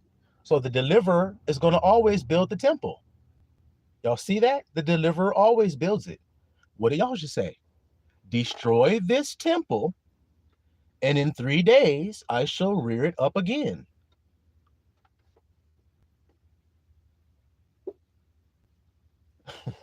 Okay. Okay. All right, continuing. Back to Romans, y'all. I know I'm doing quite a bit of exhortation. Exhortation is what you do in between the scriptures you read. In other words, you read a script, you be like, stop, and then you start talking. That's called exhortation. There's a select group of people that are able to do that. They're called prophets. I'm just letting y'all know that's the case. All right? Because we discovered about John and that he was not only an apostle, but he was also a what? Interesting. So let's continue. Verse 8, Romans 8:8. So then they that are in the flesh cannot please God. Verse 9, but you are not in the flesh, but in the spirit. So then you who have been collected out of the flesh mind and are now in the wilderness with the grandson here, about to go into the promised land here.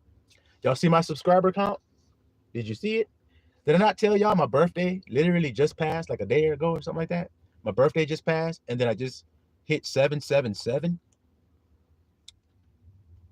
And we were talking about complete and finish. What does 7 mean? It means complete and finish. Do y'all see what I'm saying? Just something to think about. But you are not in the flesh, but in the spirit. So those who have been called out into the wilderness, that's what I would tell you. I would say, you are not in the flesh. I know the flesh is trying to get on you. I know it is, and it's going to always be until it's done away with. Until you are transformed into your new body, which is immortal. And also is written, it is incorruptible. You see? But you are not in the flesh, but in the spirit. If so be that the Spirit of God dwell in you. See what I meant about the tabernacle? Now, if any man have not the Spirit of Christ, then he is none of his. And if Christ be in you, the body is dead because of sin. Do y'all hear that part right there? If Christ is in you, then your body is dead. What are you called? Are you called a living sacrifice? Well, if you don't know it, we'll probably read it before we end this message. So then Christ is inside of you. Y'all hear that? All right. Then the body is dead because of sin. So how do you treat your body? As if it's alive. Most people do. Why do they do that? Because they feel. Now, I started this message off earlier by saying, what is Jezebel and what are the children that she's killing? Now, I'm going to clarify exactly what I mean by that. Jezebel going about, like I said, people think they mean a witch on a broom with a big ass nose going to put some spell hexes on a kid. No, what I'm saying is Jezebel is your feelings that are wrong. It is when you're in the wrong feeling. You feel wrong about something. That's Jezebel. And when you feel wrong concerning a thing or a task that you're supposed to do, you will not do it. That means that's the child being killed. The child is the manifestation of the idea you have. The idea is the seed that you plant. Carnally minded people cannot hear this. What they hear is a penis and a scrotum sac has semen and sperm inside of it, and it comes through the tube and comes out of the penis, and it comes out of the penis, the sperm comes out and goes into a woman's vaginal canal, and then it goes through her cervix, and then it goes up into her uterus and implants itself in her uterine wall, and then it starts to grow into a zygote, and then it continues to grow into a fetus, and then it continues to grow into a baby and everything, and then he gets so large that he has to come out of the womb, and then he's born. That's all carnally people hear when they hear what I'm saying. But there's a spiritual truth that's showing you. That's just showing it. Everything I just described about the penis, the scrotum, that's just showing you the higher thing. It's the higher thing men need to look at. You got to have your eye open to look at it.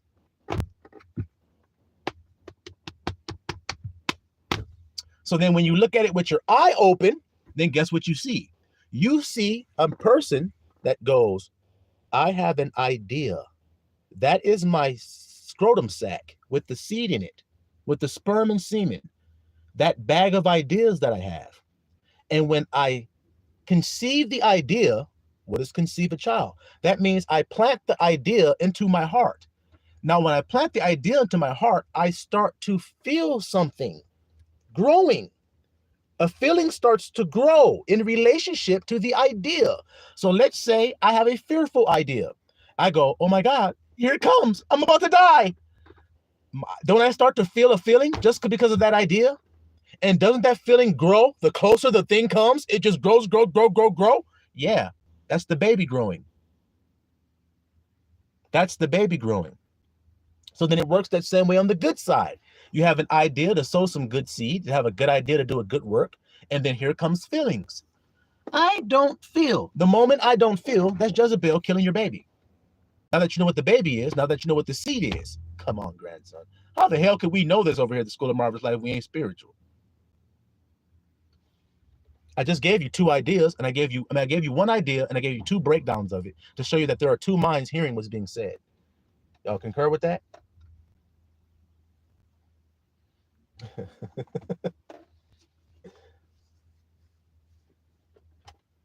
I don't know. My chat froze on my device here, so I have to keep looking over here at my other device and shit that I'm reading on to see what the chat is saying. I don't know why it froze over here. It'll be a whole lot easier. So if y'all see me looking over to the side responding to y'all, don't think that I got no eye over here. I'll be like, yeah, what y'all saying in the chat? I'm actually reading this screen over here. I'm like, what y'all saying in the chat? Oh, yeah. Oh, yeah. Okay. Yeah, man. That's right. Yeah. No, I'm just, my shit froze. That's all it means. So I had to look over here to see what y'all saying. All right. The biology school of the School of Marvelous Light. Yeah, we got our white lab coats on and everything. We got our Bunsen burner. Y'all remember that shit from science class? A Bunsen burner, a flask, and everything. Got a microscope. We breaking it down over here at the School of Marvelous. This science class today. Okay. We're talking about the inner workings. Y'all see that?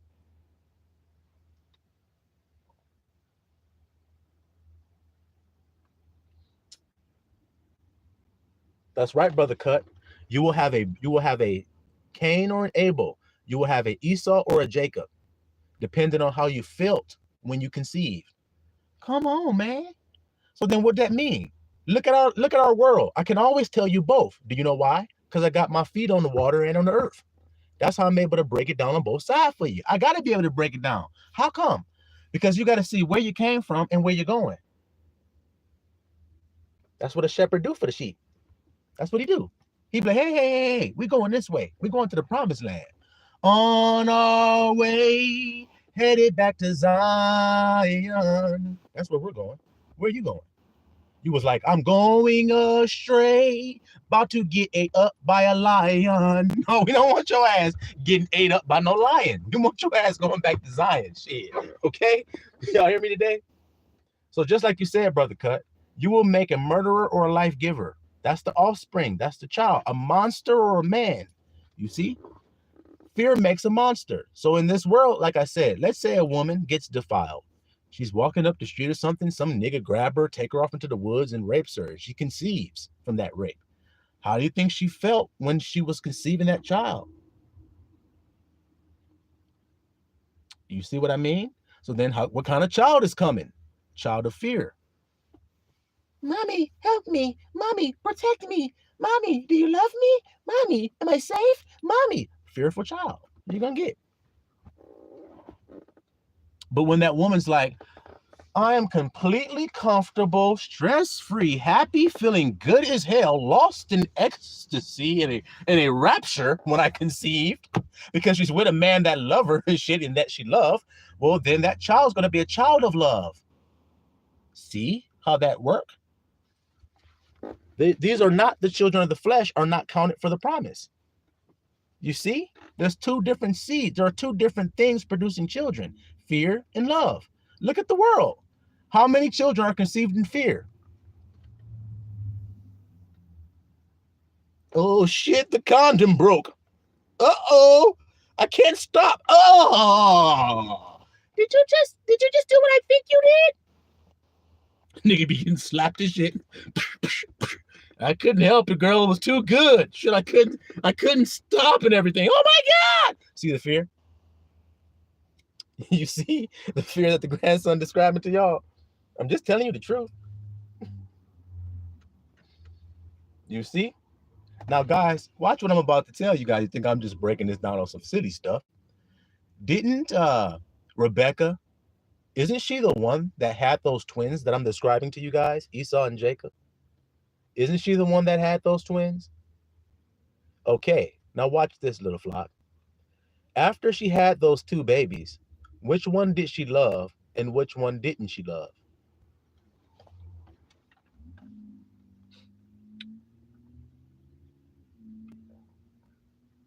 Because the Bible tells us.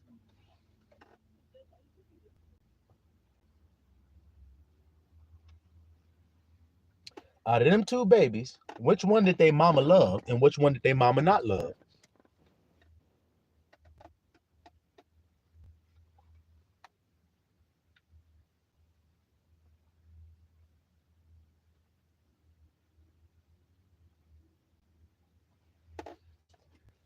Kadake Ko said, Jacob, the plain man she loved. Ain't that what it say? She loved Jacob while Isaac preferred Esau. Isn't that what the Bible says? Jacob have I loved. That's what Abba said. So Abba loved the same one that the mother loved.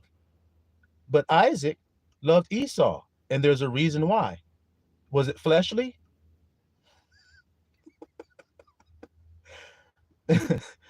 Did Isaac love Esau for a carnal reason or for a spiritual one? Because it tells you why he loved him.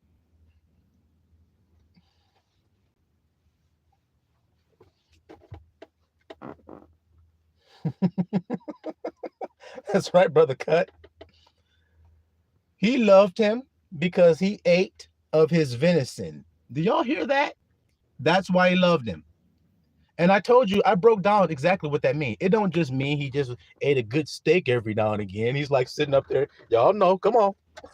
Come on. Isaac sitting up there. Come on, Esau. Bring me more. I cannot have enough of it. Bring all the A1 sauce you can bring me. Bring me some baby back ribs when you come as well. Dip them in some barbecue sauce. Dip that shit too. No, that's not what it all means, guys. It also means any good thing that a son would give his father that's carnal, like a big ass house. See? Dad's living in a shack. The son grows up and becomes successful and he says, hey, Dad, look what I bought for you. A big ass Cadillac with 20-inch rim. Dad's like, wait, son, you just giving it to me? Yeah, I love you, Dad. Here. He's going to love that son. He's going to be like, shit, hell yeah, son. What are we doing next? Son's like, shit, let's go to the country club and go play golf. Hell yeah. I love this, son. I'm so proud of you, boy. You've done so great in life. I love you. And isn't this true? Isn't that how it works? Isn't it how it works? You guys know that what I'm saying is true.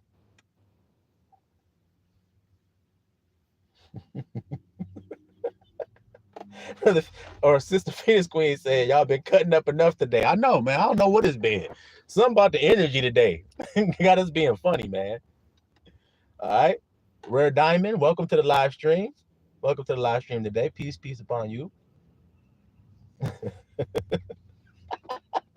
Brother Cut like, oops. Kandak Echo getting mad, y'all.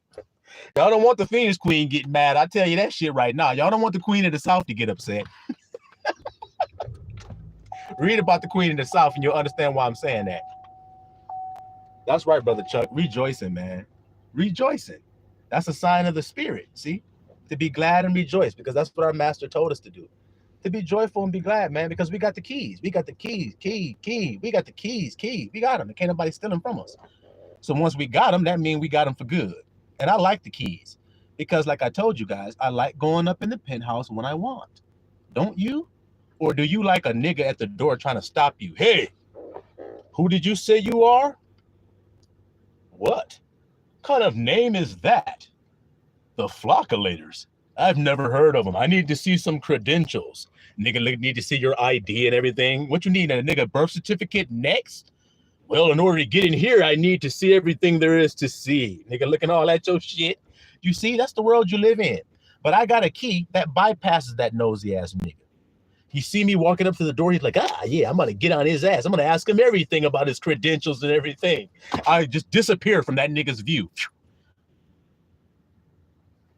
I know I saw a nigga walking up to the door. Where is he? I'm upstairs above your head. In the jacuzzi, twiddling my toes, eating some grapes that Esmeralda has brought us. Y'all hear me? I ain't about to ask no nigga for no permission when I got the keys. That's like your car. You got the keys to your car. Nigga say, hey, man, we need to go somewhere, man. And you go, hey, well, do you mind if I use my car keys to drive us? You're going to be looking at that nigga like, do I mind if you use your car keys to take us? You ain't going to do that when you got the keys. You just be like, let's go. That's what I do. I'd be like Mario. I'd be like, bling, it's a me, Mario. Let's go. Shit, let's go, Flockulators. We don't need no permission from these hoe ass niggas. Shit. Oh, man. That's right, Brother Skill. Some real keys that get some real things done. Y'all see me? Move mountains, man. Get people up out of our way. That's what I was talking about earlier about us inheriting the earth. Now, before I continue with this message, I just want to percolate and flocculate on that. I like that feeling real quick, y'all. So like I said, we was in that mansion. And then Brother Vaughn was showing me all the cars and everything that they had left for us to inherit. So then I was looking at that for a while. I told y'all I took the Ferrari and I ghost whipped the Ferrari. I hit a spin and shit out there like I was on what's that shit called? Fast and Furious. I was driving that shit like a Toretto. And then I came back to the damn residence and I was like, damn, what else is there to do? And then Phoenix Queen came and was like, have you seen what's in the refrigerator? I'm like, no. First of all, she took me in there. It's big ass Sub-Zero refrigerator, double doors and everything. She pulls that shit open, a little song came. Oh, all the light came out of it. I'm like, damn, all I saw was all kinds of goodness, sweetness, juiciness, and a land flowing indeed with milk and honey. Y'all hear me? I'm sitting up there with this nigga Versace robe eating a honeycomb, y'all. I'm like laying in that nigga California King bed with the silk sheets. Damn, this is what it's like. Wow, this shit is cool. Y'all understand what I'm saying? That's what we do when we got the keys. We let ourselves in. My skill says some savory meat. You know it. I opened that thing up. I was like, and then Chuck was like, hey, grandson, have you been down there in the wine cellar? No, but I'm about to. I went right down there like, what does this say on the date? 1700 and what? Shit.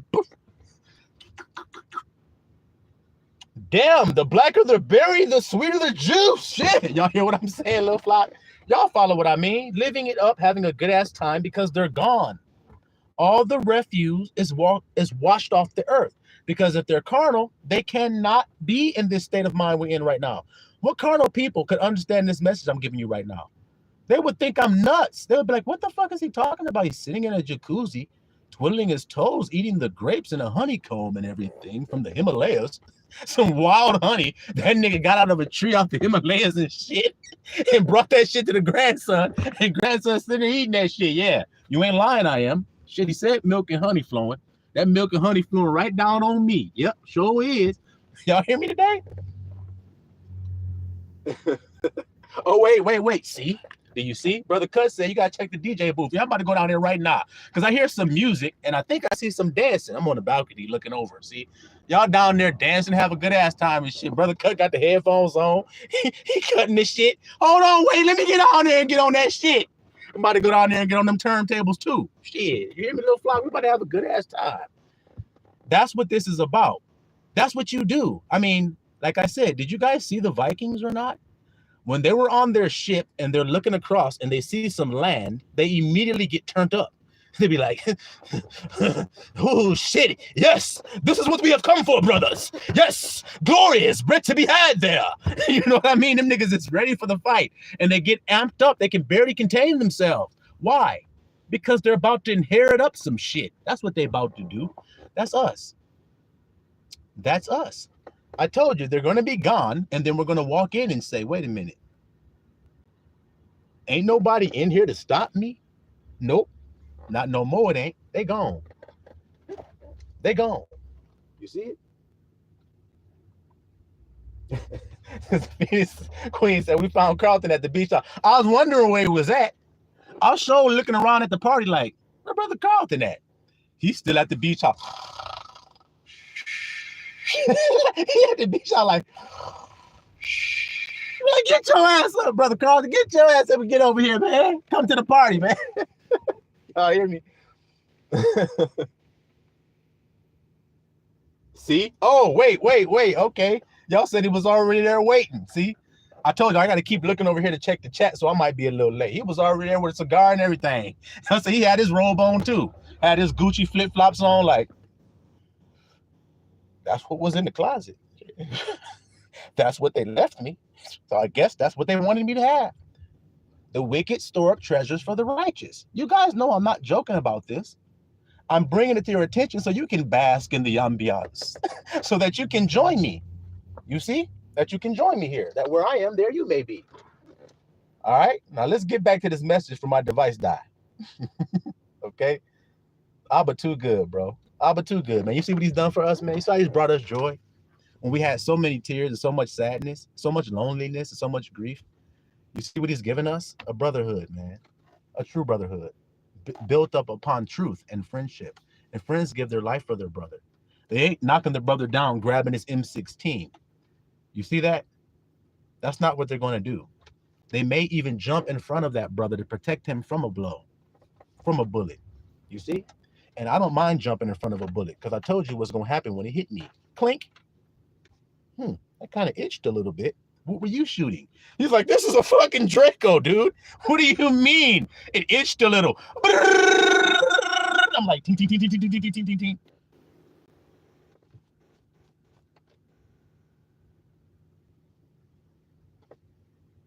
Y'all hear me today? Like, got anything more?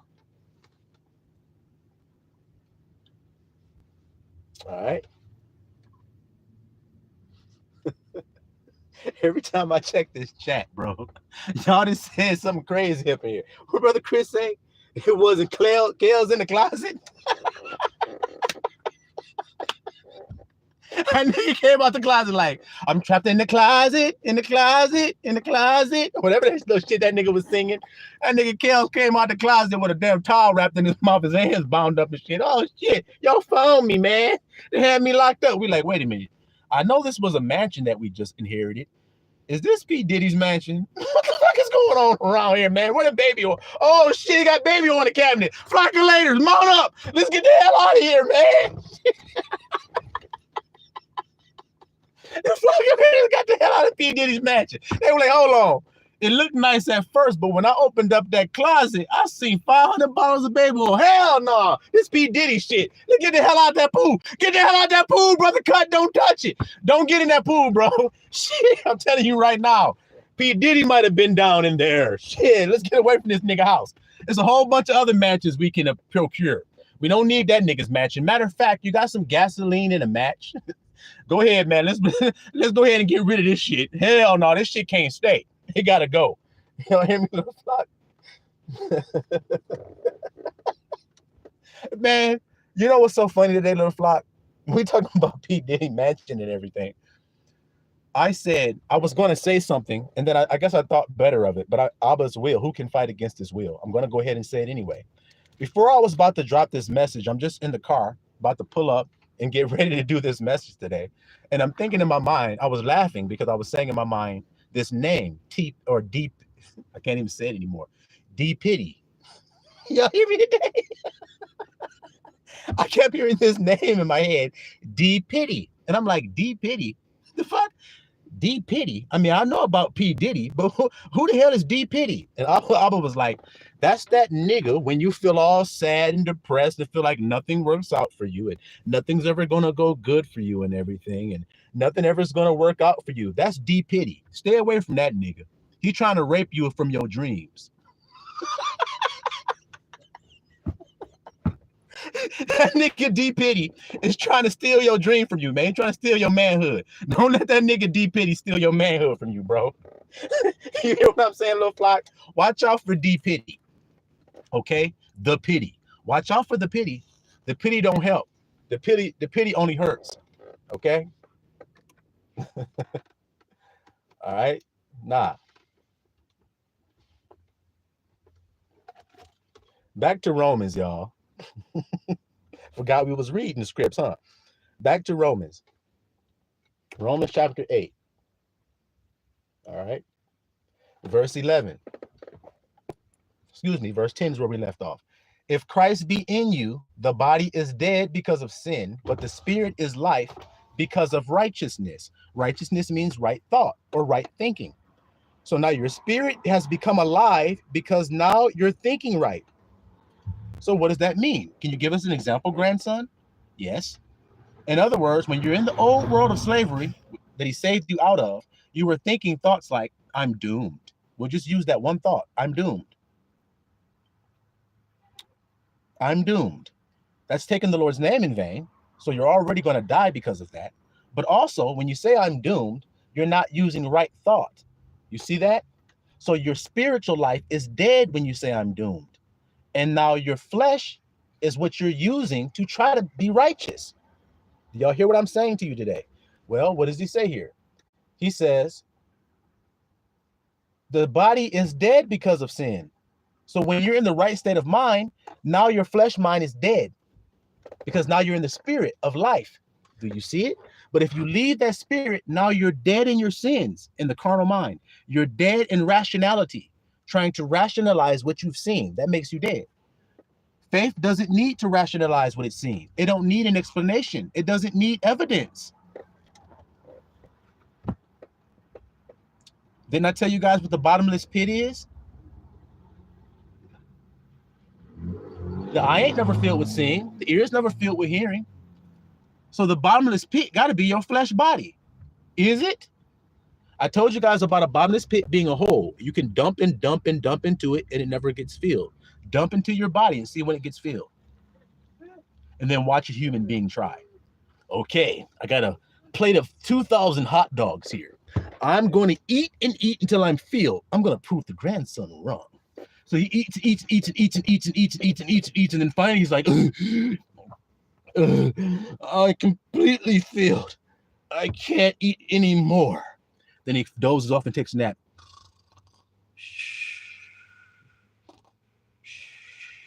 He wakes up from that nap. Man, I'm hungry, man. What you got to eat?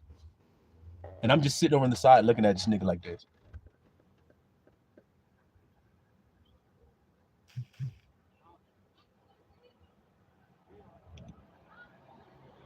I thought you said you filled that hole up. I did. How come you want to fill it up some more now? I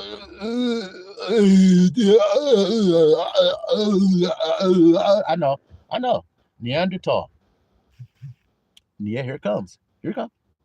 You see that there, little flop? That's the way it works. Brother Vaughn says they're ever seeing and ever hearing, but never coming to the knowledge of the truth. Ain't that what the Bible says? Never able to feel in a bottomless pit. The flesh is a bottomless pit. I'm proving it to you. Look, if you love beautiful women, when do you see the last beautiful woman you're ever going to see and you say, okay, I'm satisfied? When has that ever happened to any man that loves beautiful women? And the Bible says men love nothing more than a beautiful woman. And that's true. You can take a king, just to prove this point about beautiful women, how they affect men. You can take a king. This nigga's on his throne and he's sitting there all regal and everything. Nobody will even open their fucking mouth, because if they open their mouth out of turn, he will simply cut your head off. You go, hey man, I got something I need to say. He'd be like, off with his head. Swing! I don't want to hear what that nigga got to say. He ain't king. Who the hell he thought he was usurping? You can take that same king that's like that and have that nigga's queen that he loved sitting on his right or left hand, doesn't matter. She's sitting on her throne next to him. And he's sitting there and he's about to make a judgment. And then she taps that nigga on the shoulder and whispers something in his ear. She goes, and then nigga be like, I'm going to think about it until tomorrow. I'll think about it, then I'll come back tomorrow with my decision. You hear what I'm saying? He can have an argument with his queen in their private chambers, and she will smack the crown off of his head, and he will not kill her. This is the same man that Smithers opened up his mouth at the board meeting, because they board meeting, but at the meeting of the hierarchy and shit, he's sitting there at the table. Smithers wanted to say something, and the king chopped his head off because he spoke out of line. Well, where was all that energy when your wife knocked your crown off your damn head? Where was all that cutting and everything? You see it? What did Xerxes tell Queen Esther? Just to prove my point of what I'm saying. Queen Esther was very beautiful. I'm going to call her Hadassah because that was her name before it was changed to Esther. Hadassah was so beautiful that when the king saw her come in, she came in unannounced. He was supposed to kill her for that. Did he? No. So then what am I telling you? And then after he saw her, he said, girl, I'll give you half of my kingdom. What do you want? You hear this? So then I'm just proving my point, proving to y'all that that's the way it is. So now what I'm asking is, if a man loves beautiful women so much that he'll let that beautiful woman disrespect his ass, which all men have done that for a beautiful woman in their life, then when is that last woman you saw? You were at the mall and you saw that badass beautiful woman, and then you said, that's it, man. That was the last beautiful woman I need to see. Are you serious? No, it's never filled. Soon as you go to the grocery store and you see another one, you're like, then you go to church, you're like, and then you go to the gas station, you're like, you go there, you're like, everywhere you go. And there's nothing you can do. Your flesh does it on its own and it's never satisfied. So then this is what I'm proving to you all. You can't eat enough to feel it. You can't see enough sights that ever satisfy you from seeing a new one. You're always looking for something new. That's called vanity. That's called chasing the wind that Ecclesiastes told us, the ones that are out of the old way, that are called out to the newness. That's what it told us, that all is vanity. You see it? All right. So now let's get back to the scripts again. Hopefully we can get through this. All right.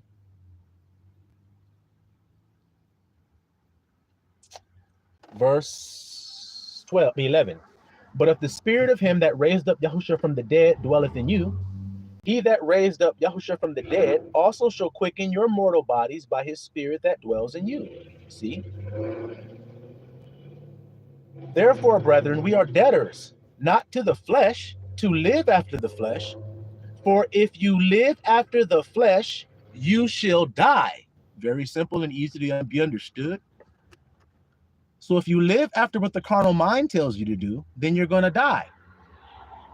In other words, if you're trying to fill a bottomless pit, you will just perish in the process. You'll never fill it. So why are you trying to? In other words, can the flesh be satisfied? I told you. You take a beautiful woman, you get a man, they have some sex, the sex is all wonderful and everything. The first thing that man is thinking about is, when's the next time? And nigga like, when the next time we hooking up, girl? Shit, I need some more of that. And then, okay, and then he's thinking to himself, okay, this is the last time. I'll never do it again. I'll meet her this time at the motel. We'll get it in, and then I'll never call her again. And then he may believe that. And then some time goes by and everything, and then like a couple weeks goes, and he's like looking at his phone like, Roxanne! He's looking at his phone like, don't jump in the DMs. I'm strong. I'm not doing it. Not gonna do it. But you're lonely, aren't you? Look at D. Pity. Look at that nigga D. Pity. But you're lonely, aren't you? Oh, shit. No, yeah, no, I'm not. Yeah, but you're horny, aren't you? No, I'm not. Yes, you are. You want it, don't you? No. Look at D. Pity talking that shit. I already have it, then I won't be looking for it. What kind of man do you think is the righteous man? The one that says I have. So then he's not looking to fill anything, is he? See? How can you look for something you already have? You got your glasses. They're on your shit like this. You're looking. You're like, where the hell are my glasses? I know I just had them. Damn, I've been looking all day. Where are they? Oh, there they are. Now, after he does that, is he going to turn right around and say, now, where is my glasses? Where's my glasses at? Damn, I know. I literally just found them. What did I do with them?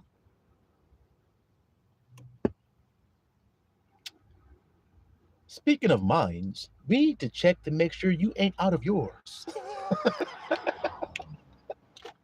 All right, now continuing, y'all. But if you live after the flesh, you shall die. But if you through the spirit do mortify the deeds of the body, you shall live. So now how do you kill the deeds of the body? I just told you how. I have it.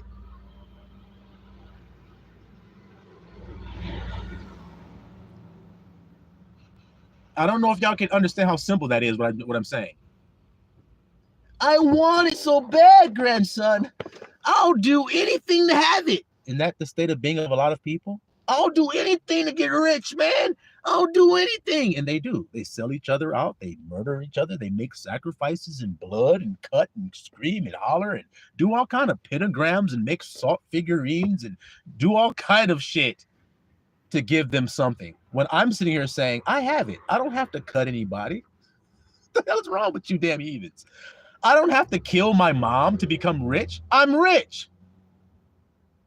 So you see how I'm mortifying the deeds of my flesh? The deeds means the doings, the things it will do to try to get something. It don't got to do to get anything when I have it. I just told you about the glasses. Now, I should start looking for my glasses now? I'm the nigga with the glasses on, saying I have glasses. What do I need to look for? Y'all are the niggas like, not the flockulators, but the worldly. They're like, where's my glasses at? I don't know where they are. The blind leading the blind. These niggas, and then when they do get some glasses, they had the glasses on like this, talking about, yeah, I can see now. I found my glasses. So you're telling me you couldn't see nothing, and then you put your glasses like this, and now you can't see? That's the world you're living in. It's silly as it sounds. For as many as are led by the Spirit of God, they are the sons of God. See, when you do like God do, then you become like God. You just got to do what he do. Does God say, I want, and I'm so sad because I can't have? Or does he say I have, and I am? He says I am. That's what he says. So that I'm going to be like my daddy and show you that I'm his son. See how that working? For you have not received the spirit of bondage again to fear. See how it goes right back to that? The spirit of bondage. What did I tell you? Y'all are part of an exodus of people that were in the bondage of fear. Fear is the place of bondage you were held at. Can y'all hear the spiritual application to the things God wants you to know? You weren't in a physical place. You were in a state of fear. You were a slave to your fears. I have to do this in order to do that. I have to do this to do that. So you're going to try to get to this mansion where the flocculators are, and the flocculators didn't do anything to get there except take their keys out and walk through the portal. You're going to drive in a car. You're going to go up hills and valleys. You're going to dig and climb and do all kind of shit to try to get here, to get to this mansion where we're at. When we didn't have to do any of that because we don't do it by works. We do it by faith. I am there. They cannot understand this. It's foolishness to them. I can give you scripts to prove that, but we'll continue where we're at because we're almost done. The spirit, for we have not received the spirit of bondage again to fear, but we have received the spirit of adoption whereby we cry, Abba, Father. The Spirit itself bears witness with our spirit that we are the children of God. See what I'm describing to you? And if children, then we're heirs of God. So we're going to inherit. Do you see how the grandson is breaking it down through this mesh of being silly about it? But inheriting. So heirs, sitting up in the damn penthouse that I didn't procure from that nigga that bought it. I didn't have to buy it. He bought it. But he stored it up for me. I love that idea. What do you guys think? Shit. What do you think? I love the idea of walking around, going from thing to thing, seeing what's there for me. And nobody there to stop me. That's called inheriting. When a prince inherits the kingdom, he goes through the king's things. He goes to the king's chamber. Wow, look what I've gotten. He didn't build that chamber. He inherited it. He goes through the closet, looks at all the royal robes and all the jewelry and the rings and everything.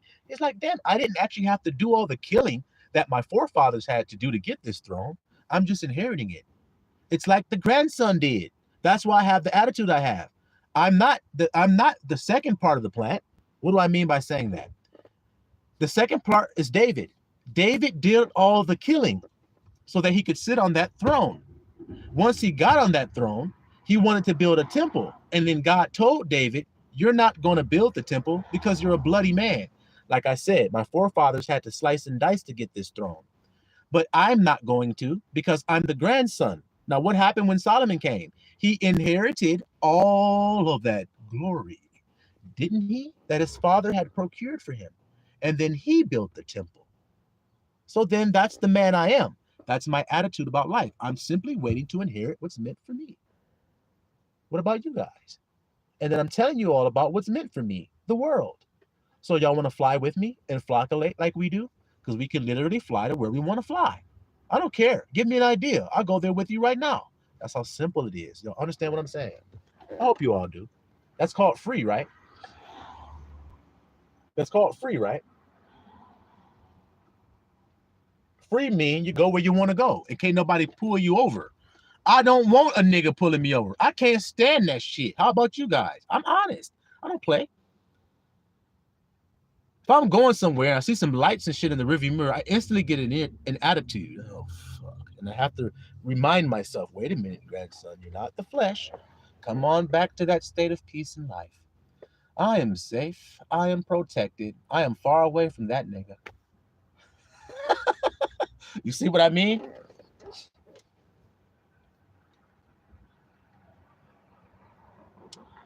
So we're heirs, joint heirs with Christ, if so be that we suffer with him, which is what we described in our previous live stream called The Cup, if we suffer with him, that we may also glorify together. So then I just described it to you. When you're me and like me, that means you're going through life. You don't have hardly a whole lot of things. You don't have hardly anything, but you're going to inherit it all. So then when you do inherit it all, yes, you went through a lot of suffering first, a lot of ridicule, a lot of being called misnomers about who you actually are. Didn't Joseph go through this? See how I'm going to keep breaking it down? Did Joseph suffer before he was glorified? Or was he glorified and then he suffered? Which one?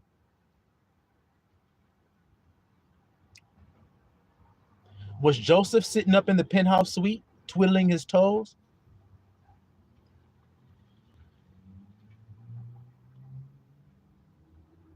Did Joseph have a coat of many colors? Do y'all see what I'm trying to explain here? Hope so.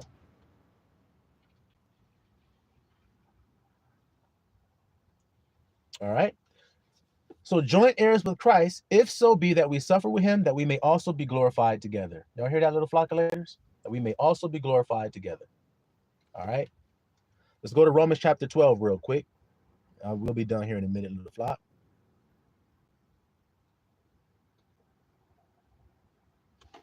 All right.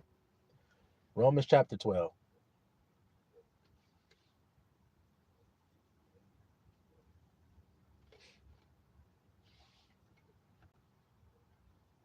Because we're talking about an exodus, being taken out of one state of being, brought into a wilderness, purified, and then being prepared to go into the promised land, which is where we at right now. You see it? That's why I'm telling you about it. I'm like, look at the penthouses. Look over the hills, Israelites. Look. But grandson, I know there's a mansion there, and you're talking about you're sitting all up in there at the DJ booth doing the scratching and everything. But there's a man that lives in that house, and he's a giant. Do y'all understand what I mean? Who else lives in a mansion? Y'all think a big ass V5 Jack and the Beanstalk nigga? No, a giant means a powerful man in the earth, a mighty hunter, able to procure meat for himself. That's a hunter, like Esau. That's who's living in the mansion. See? And when the Israelites saw it and went, ooh, grandson, but there's a nigga living in there. He won't be one day. And when he won't be, then I will be. I'm a usurper. What am I supposed to be like? What is a usurper like? He's waiting for an opportunity to pounce on his enemy so that he can take what his enemy has. Didn't Jacob do that with Esau?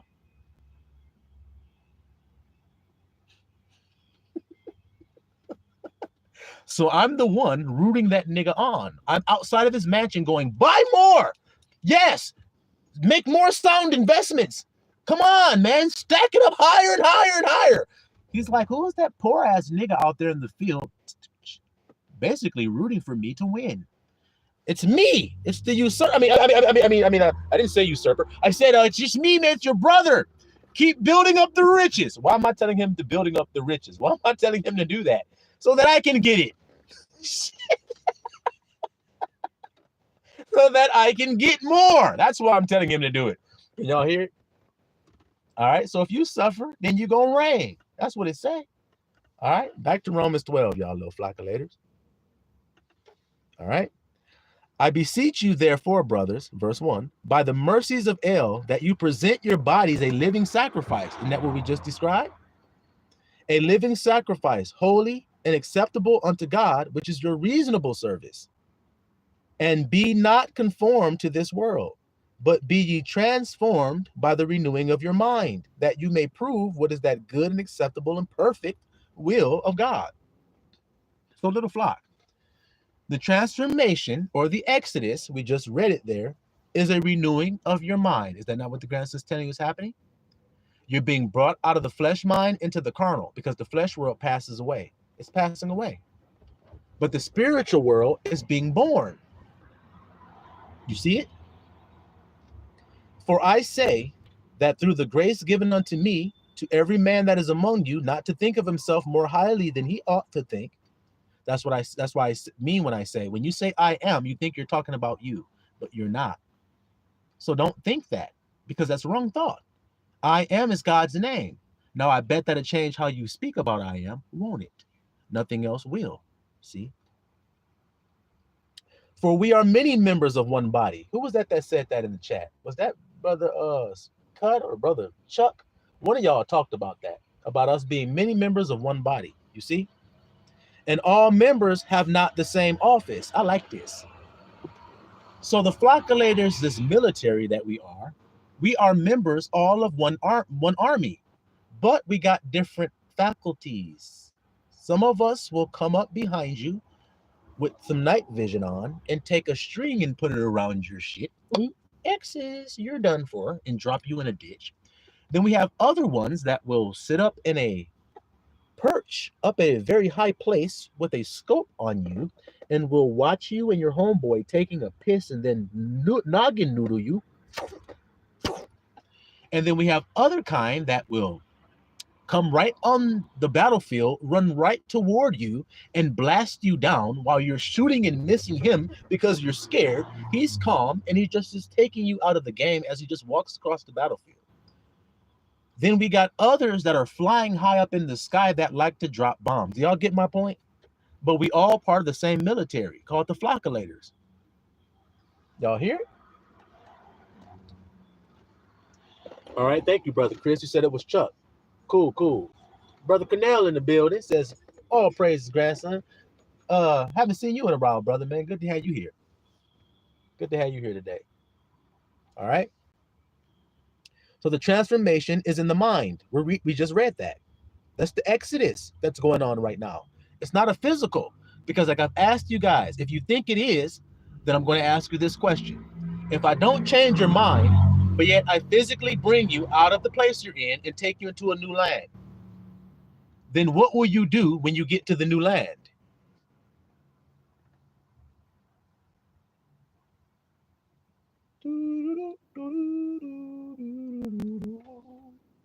Hope y'all can hear that. Just like the kid with the car that I talked about earlier in this message.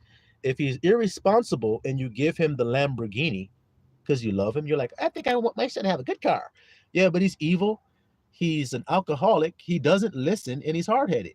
So you're going to give him a Lamborghini? Okay, he gets you drunk, he drives and he crashes it.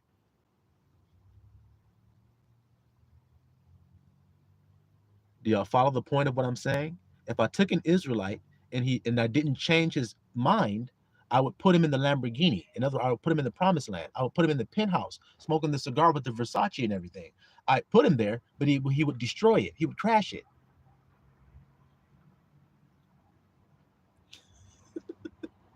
So the wise thing to do would be to transform his insides and his mind and then give him his inheritance. So people want the inheritance without going through the transformation.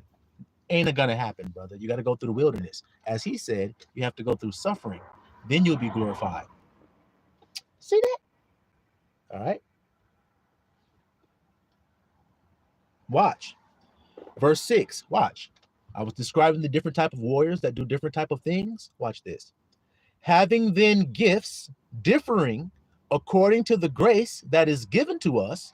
Told you we got different tools and gifts, you see. Whether prophecy, let us prophesy according to the proportion of faith. Or ministry, let us wait on ministering. Or he that teacheth, on teaching. Or he that exhorteth, on exhortation. He that giveth, let him do it with simplicity. He that ruleth, with diligence. He that shows mercy, with cheerfulness. Do y'all see the gifts? I've done this for God. I've done that for God. I've done this. I've washed to my elbows. I've wore the special garment. I sat in the most holy seat in the synagogue. God must be pleased with me, damn it. He has to be. Well, the gifts here, it says, he that giveth, let him do it with simplicity. So his warrior gift is to be a giver. There are some people, that's their gift. They are great at giving, because believe me, everybody isn't. When you meet a nigga who's gratefully giving to you, you have met a man who is a gift. You see that? What about showing mercy? Who knew that that was a gift of God that makes you a warrior, a valiant warrior on the battlefield, to show mercy? Ain't that something? Let love be without dissimulation. Abhor that which is evil, the carnal mind. Cleave to that which is good, the spiritual mind. Be kindly affectioned one to another with brotherly love. See how it comes back to that, little flock? That we love one another with a brotherly love. It's going to always come back to that, because what is the carnal mind unable to do? Yes, he can dress like he's righteous. Yes, the carnal mind can talk like he's righteous. Yes, the carnal mind can disguise himself to be righteous, but he cannot be righteous. That's the difference. Give a damn about a disguise. Shit. I care about what a nigga is or ain't able to do. And if he ain't able to touch me, I don't care how he looks. Y'all be like, he gonna kill grandson. He's so much bigger than grandson. He's so much more ammunition than grandson. He has way more firepower. Oh, he's gonna kill the grandson. Abba said he can't touch me. So you can't touch this. Do, do, do, do. That nigga shooting the bullets. I'm like, do, do, do, do. Do, do, do, do. You can't touch this. Do, do, do, do. Do, do, do, do. Can't touch this. Do, do, do. And I think like, I wasted all my ammo. I don't have any more bullets. I've missed them every single time I've shot. What am I supposed to do? You can't touch this, nigga. Okay? Can't touch this. Rick James, bitch. Rick James, bitch. Can't touch this. All right? Y'all give me one little second, little flop.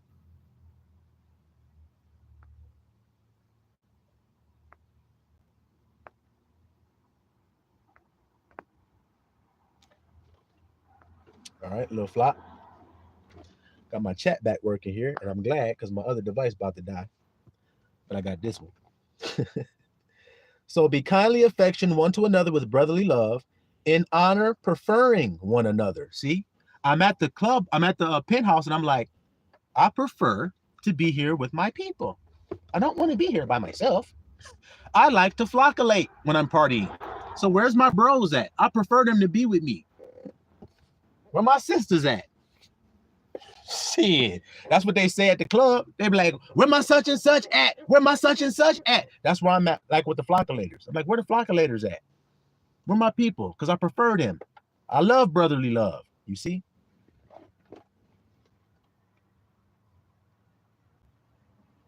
All righty. See if there's anything else I want from here before I jump ahead.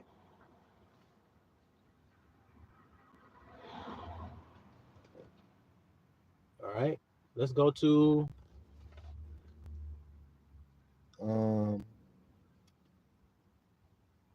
okay, well, let's continue to read here real quick, and then I'll jump over real quick. Let's jump down to, we ain't got to jump down. Let's just read it, y'all. I'm trying to get through it quick because I ain't got much time. But we'll go ahead and read this. Verse 11. Not slothful in business, fervent in spirit, serving I am, rejoicing in hope, patient in tribulation, continuing instant in prayer. I am. Tribulation be like, no, you're not. I am. So you just got to be patient. Yes, I am. But you're not. Didn't I sing the song You Can't Touch This? And I already did the fucking typewriter dance on your dumb ass. I did the typewriter, nigga. You can't touch me. But I'm trying to touch you. Well, try. And he might try for a day. He may even try for 40 days. You just got to be patient and wait. And once he finally accepts that he can't touch you, then he'll flee because you resisted him. And we know it's written. If you resist that nigga, what is he called? Resist the devil. What does devil mean? It means deceiver. Can't touch this. I can touch you. You're a deceiver. So then I just say the opposite of what you say. Say something to me. You're in danger. I'm safe. Fuck. Didn't stick. You're stupid. I'm wise. Fuck. It didn't stick. You're ugly. I'm beautiful. Fuck. He's resisting me. I gotta flee. You are a flea. So flee. Flee. Get the fuck off of me. I ain't no damn dog. Get your ass away. Y'all hear me, little flocculators?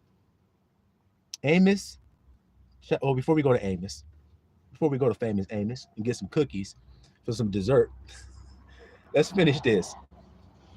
Distributing to the necessity of the saints, see, sharing one to another in brotherly love, give into hospitality, bless them which persecute you. Same thing Christ said. Bless and curse not. Rejoice with them that do rejoice, and weep with them that weep. Be of the same mind. Be of the same mind. I am safe. I am loved. First of all, let's start there as the flockulators. I am loved.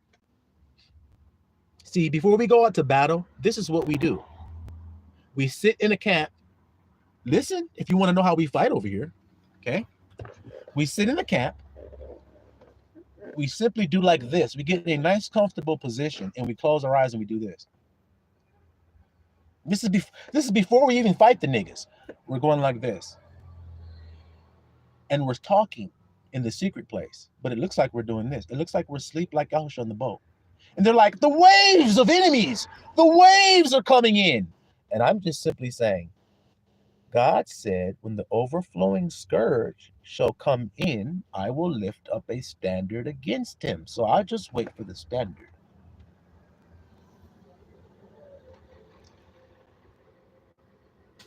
I don't care about the waves. I don't pay attention to them. I was told not to in the Bible. And I proved to you guys you shouldn't either. So then I ignore it and I go, I am safe, I am secure, I am prevailing, I am conquering. I am relieved that the battle has been won. And then I go fight. So then what did we read here? Be all of that mind. Are you of the same mind I am? Or are you there saying, grandson, fuck that. Look, they're coming. Open your eyes and look, grandson. They're going to kill us all, man. We're all going to die. Why did you bring us out here, grandson? Did that happen with the Israelites and Moses? Yes. Look at the Egyptians. They're going to kill us all, Moses. Why did you bring us here, Moses? I'm going to kill you. Kill them. Fuck you want to kill me for? Kill them niggas. But look at the Israelites. They'd rather kill Moses. And let's go back to Egypt. So let's kill Moses and let's go to Egypt and go suck their dick instead. No. Y'all can do that shit, but I ain't. I'm going to stand still and I'm going to see the salvation. Why you got that attitude, grandson? You ain't read about a man named Joshua? Y'all didn't read about a man named Joshua? Okay, well, maybe I need to illuminate you guys about Joshua or something. Can you see it? Can you see what that says? Can you read it? Can you read that there? Can you see what it says? I hope you can. Whose words are those? Whose words are those, guys? Could you see them?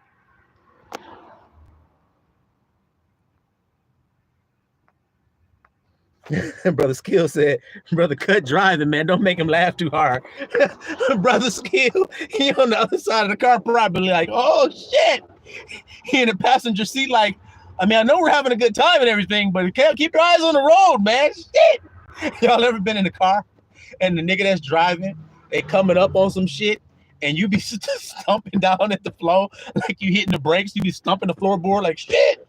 You don't see that shit? Ah, your ass getting all tight. You get close. You're like, oh, shit. They stop. You like, damn.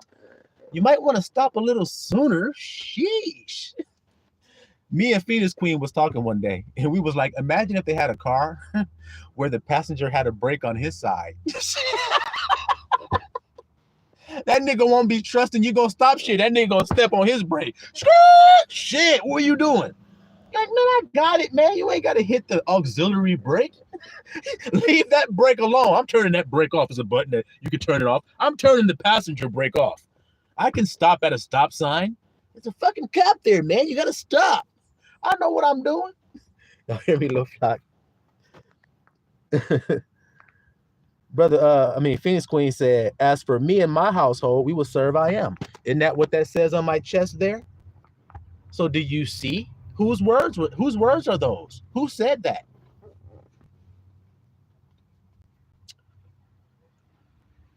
He also said, choose this day who you will serve, life or death.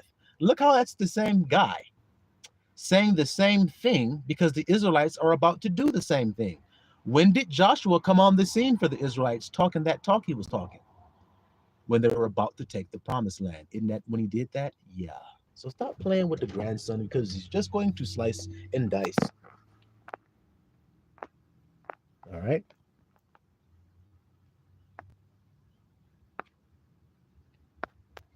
My bad, y'all.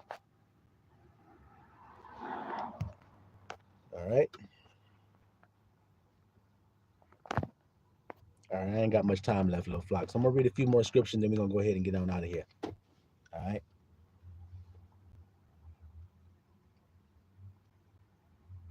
Man, y'all got me messing around. I done lost my place. All right. Be of the same mind, verse 16, one toward another. Mind not high things, but condescend to men of low estate. Be not wise in your own conceit. Recompense no man evil for evil. Provide things honest in the sight of all men. If it be possible, as much as lieth in you, live peaceably with all men. Dearly beloved, avenge not yourselves, but rather give place unto wrath. For it is written, vengeance is mine, I will repay, says I am.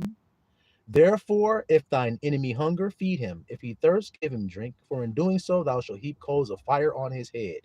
Be not overcome of evil, but overcome evil with good. Okay, little flock? No.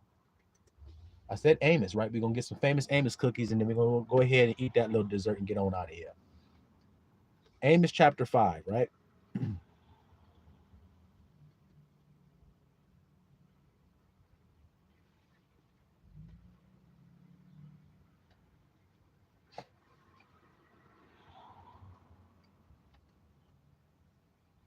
Okay, Amos chapter 5, verse 1.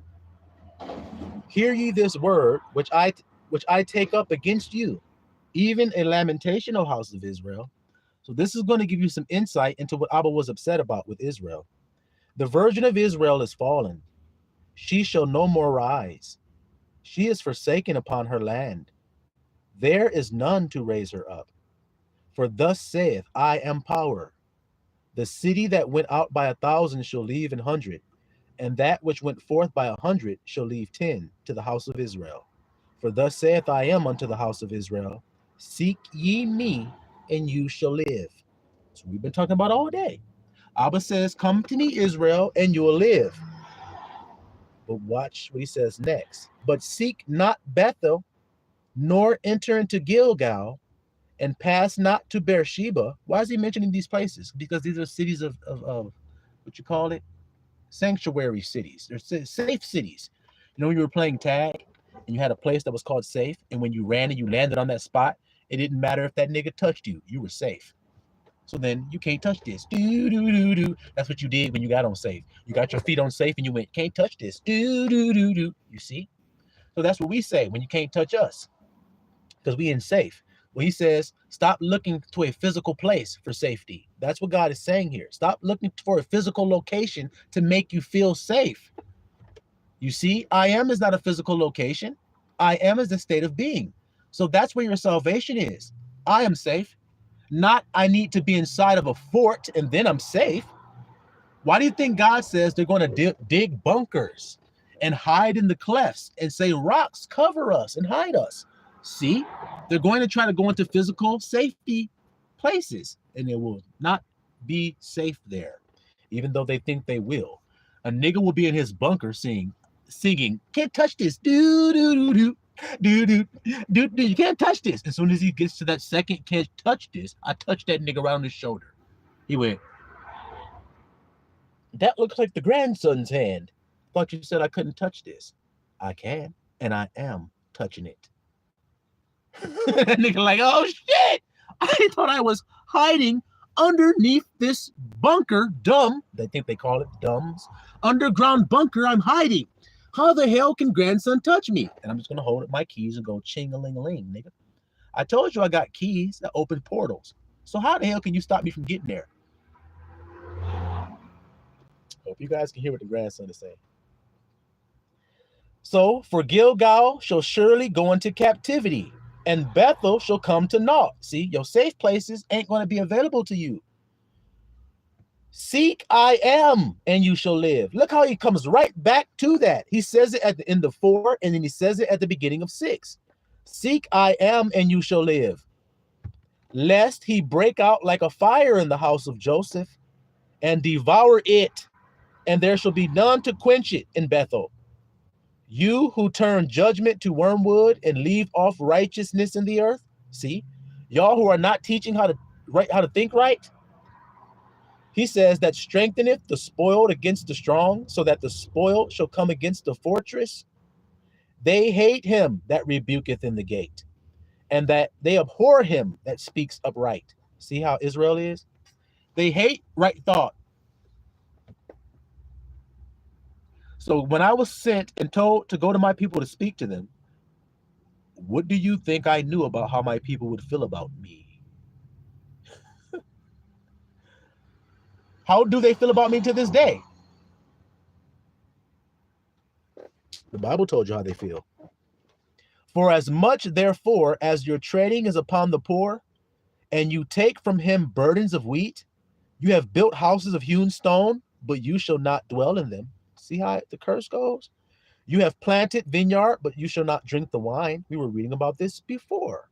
For I know your manifold transgressions and your mighty sins. They afflict the just. They take a bribe, and they turn aside the poor in the gate from their right. You hear that? Judgment has been destroyed in the earth. And because of that, y'all done kindle a great wrath up in Abba. You see? Therefore, the prudent shall keep silence in that time, for it is an evil time. So the prudent are going to do what in that time? What did I always tell you guys is the thing you must do during the hour of temptation that tries the whole earth. What did I tell you guys have to do?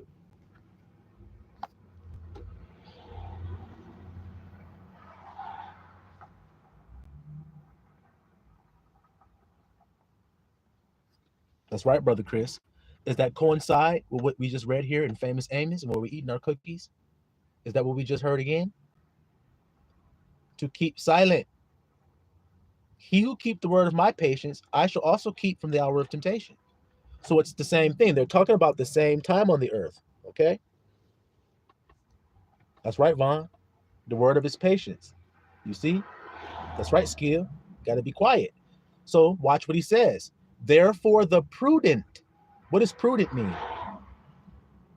So we can make sure we all understand this word.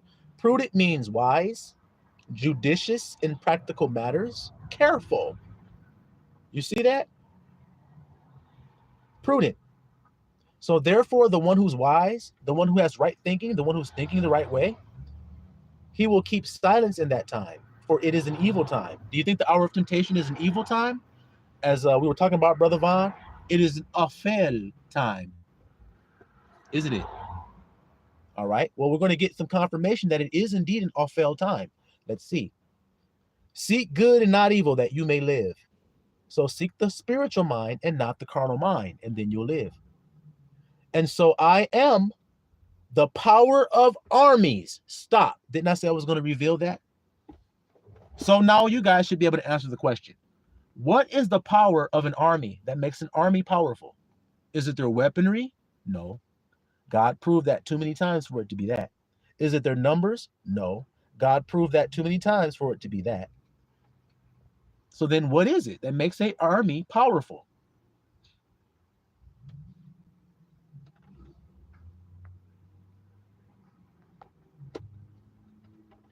Conslicer.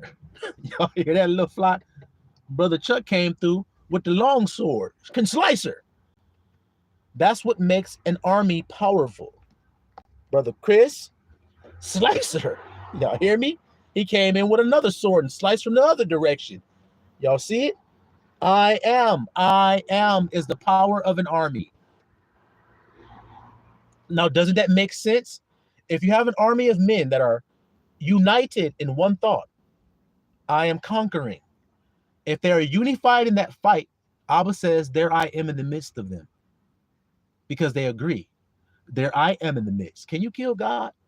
So then we're going to stand still and watch his salvation. Because we have a power. And his power is that word. The word that was with God in the beginning. So we believe that word, and that word of faith is in our mouth. And we discovered that in our message yesterday. Yeah. So those who have the word of faith in their mouth cannot die. So go ahead and try to attack us. That's what I'm trying to explain to you, little flock. That's the power that's been afforded to us as the flockulators. That is the power of our army, is I am. And if we're unified in the same mind as we desire, we will have the outcome we desire. You see it? So Abba told you the power of your army. He says, I am the God, God means power, of hosts. Host means armies. So I am the power of armies. Now, what happens when one of your comrades starts to go, I am unsafe, I am going to die? Don't you weaken as a unit, or do you strengthen? Guys, stop playing with the grandson. I need you guys to answer that. If y'all start to say, I am afraid, will you strengthen or will you weaken as a unit? What will happen?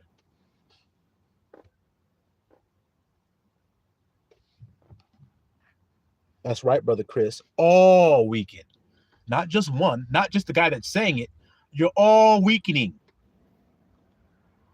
Did you guys hear about Moses holding the staff? And Israel prevailed, but when his arms started to drop down, the Israelites started to be destroyed. So his brothers needed to help him hold his arms up, one on the right and one on the left, holding his arms up. Yes. And then they prevailed. Yes. So I think one of y'all brothers might have said brotherly love. That was Brother Vaughn. That's right. That's our power. Our oneness and unity. Hear, O Israel, I am, your power is one. Echad is the word, which means one. So if we're all saying I am safe, but you're saying you're not safe, then you're not part of this army. If you're saying you're doomed and we're saying we're overcoming, then you're not part of this army. So then get away from us, because you're going to die. We're not, but you will. So get away from us, because you're faithless and perverse. Doesn't it make perfect sense? You're faithless. You're perverse. So you shall die in your sin. Your sin is you took God's name in vain.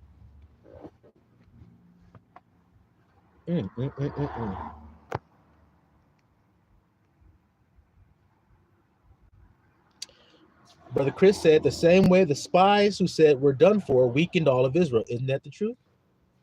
Isn't it? They're too powerful, man. We could never overcome them. And then they died in the wilderness. See what I'm trying to say? But the guy who said the words that are on my chest, he's the one who went in and led them in. See? He said, fear not, Israel. Wasn't that Joshua? Joshua means salvation. So salvation is the state of being. I am going to serve I am. Don't care what you guys are going to do. Choose this day. But as for me and my house, I serve I am. You hear me? So now, watch this, little flock. Hate the evil, verse 15, and love the good, and establish judgment in the gate. It may be that I am, power of armies, will be gracious unto the remnant of Joseph. Therefore I am, the power of armies. I am says this, wailing shall be in all streets, and they shall say in all the highways, alas, alas, and they shall call the husbandmen to mourning. Excuse me. And such as are skillful of lamentation to wailing, and all vineyards shall be wailing. For I will pass through thee, says I am. Woe unto you that desire the day of I am. To what end is it for you? The day of I am is darkness and not light. See it? See it? I told you, an Ophel day. Didn't I say that? Yeah. Isn't it being confirmed? Yes. Not light, but darkness. Why? Because the whole wide world is in ignorance, not knowing that they've taken his name in vain. So doesn't it make sense that why I'm screaming what I'm screaming at the last hour, saying, hey, guys, hey, you may want to pay attention. Abba got something he wants to tell you, and it is you're taking his name in vain, which can cause you to die. So you may want to change that. I'm not taking God's name in vain. I say Yahweh every time I pray. I say Jesus Christ at the end of my prayers. I don't take God's name in vain. Guess we got to go back to Moses with this guy. All right, little flockulators. Woe unto you that desire that day. It's darkness, not light. Verse 19. As if a man did flee from a lion, and a bear met him. And he went into the house and leaned his hand on the wall, and a serpent bit him. Shall not the day of I am be darkness and not light, even very dark, and no brightness in it? I despise your feast days, and I will not smell in your solemn assemblies. Told you guys. He hate what you do with the 3D. He hate what you do with your physical body, because the physical body is corrupt and it's dead because it sins. It can't do anything but sin. We've already discovered that. So he's already judged the flesh. He's judged it unfit. He's judged it to be corrupt. He's judged it to be profane. He's judged it to be filthy. He's judged it to be dead. He's judged it to be unclean and unfit for anything. So then why are we trying to clean it, make it do something that it can't do? Flesh profit nothing. And God's showing you how it doesn't. He said he hates it. Though you offer me burnt offering, your meat offering, I will not accept them. Neither will I regard the peace offerings of your fat beasts. Take away from me the noise of your song. I don't want to hear that shit you guys are singing about, for I will not hear the melody. See, he's not going to listen. But let judgment, that's what I want. The same thing the grandson was damn near weeping about in the beginning of this live stream. Excuse me. But let judgment run down as waters, and righteousness as a mighty stream. Have you offered unto me sacrifices of offerings in the wilderness 40 years, O house of Israel? See how he was talking about the same time frame, the 40 years in the wilderness. See, but watch what the Israelites did. But you have born the tabernacle of Moloch and Chion, your images, the star of your God, little g, which you made to yourselves. Now, guys, when you look at this place called the State of Israel over there, do they have a flag? It's blue and white, correct? And on that flag is a symbol upon it. There's only one symbol upon it. Would that symbol be a star? They call it the Star of David. I don't give a damn what they call it. Is it a star? That's all I want to know.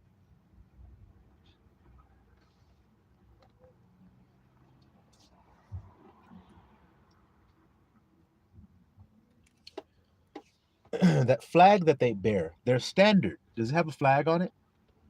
I mean, does it have a symbol on it? And what is the symbol that's upon it? There's even an emoji you guys can put up in the chat that answers that question.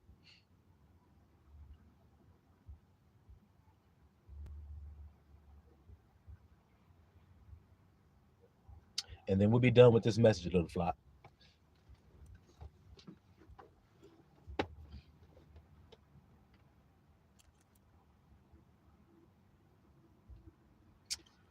The State of Israel, do they have a symbol on their flag? Yeah.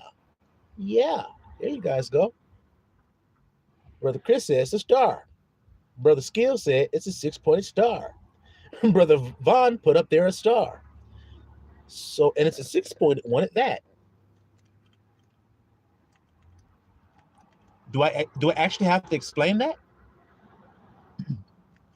I don't think I do. Because it's not just them rocking that symbol, guys. There are Hebrew Israelite camps that wear that same symbol.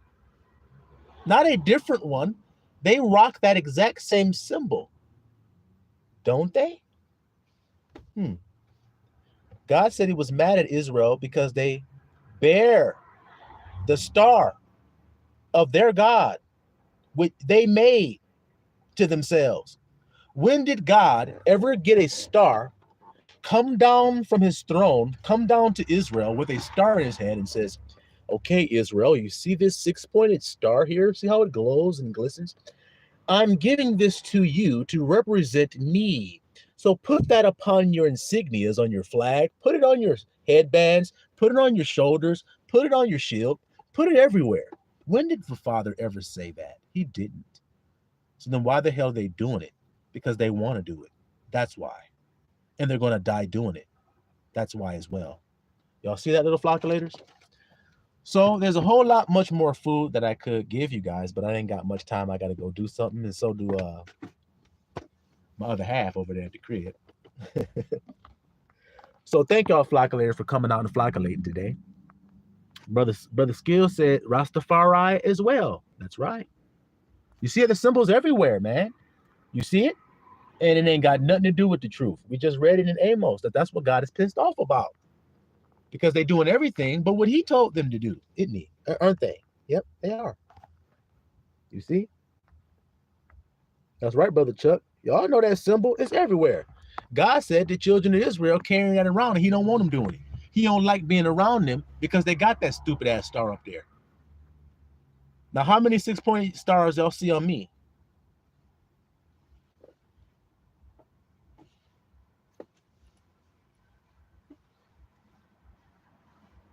Okay, then. So, like I said, man, blessings to y'all for coming out, man. Thank you, Brother P. Thank you for that. Thank y'all for coming out, man. And like I said, I got more to share with y'all. That wasn't the end of this message, but we had to cut it a little bit short. And because it seems like time be flying when I be doing these messages, I swear. When I'm just sitting there at the crib and everything, 15 minutes be going by slow as hell. But when I'm doing this, I'm like 2 hours and a half. What? Where'd the time go? Yeah, well, in the book of Revelation, it says time shall be no longer. So when you're having fun, time doesn't exist, do it. When you matter of fact, a better way of saying that is when you're blessed, time doesn't affect you at all. When you're joyful, time doesn't affect you. It's not even a thing. You're not paying attention to it. You see? But y'all be blessed today, little flock. And like I said, we're going to continue to talk about this, man. Abba done brought us to 777 subscribers, y'all. So we're going to see what Abba do with that. That's interesting. But like I said, we're coming into a completion, and we're coming into the promised land, little flock, of the spiritual mind, that where I am, there you may be. I'm just sharing y'all where he done brought me, and now y'all here with me. And is it a bad place to be or wonderful? Because I think it's wonderful. Brother Chuck Peak, man. Love you too, family. You're welcome, Brother Vaughn. I love y'all, man. Y'all be blessed today. Salawam, Mr. Allah. Peace and blessings upon you, flockulators. We'll flockulate some more later.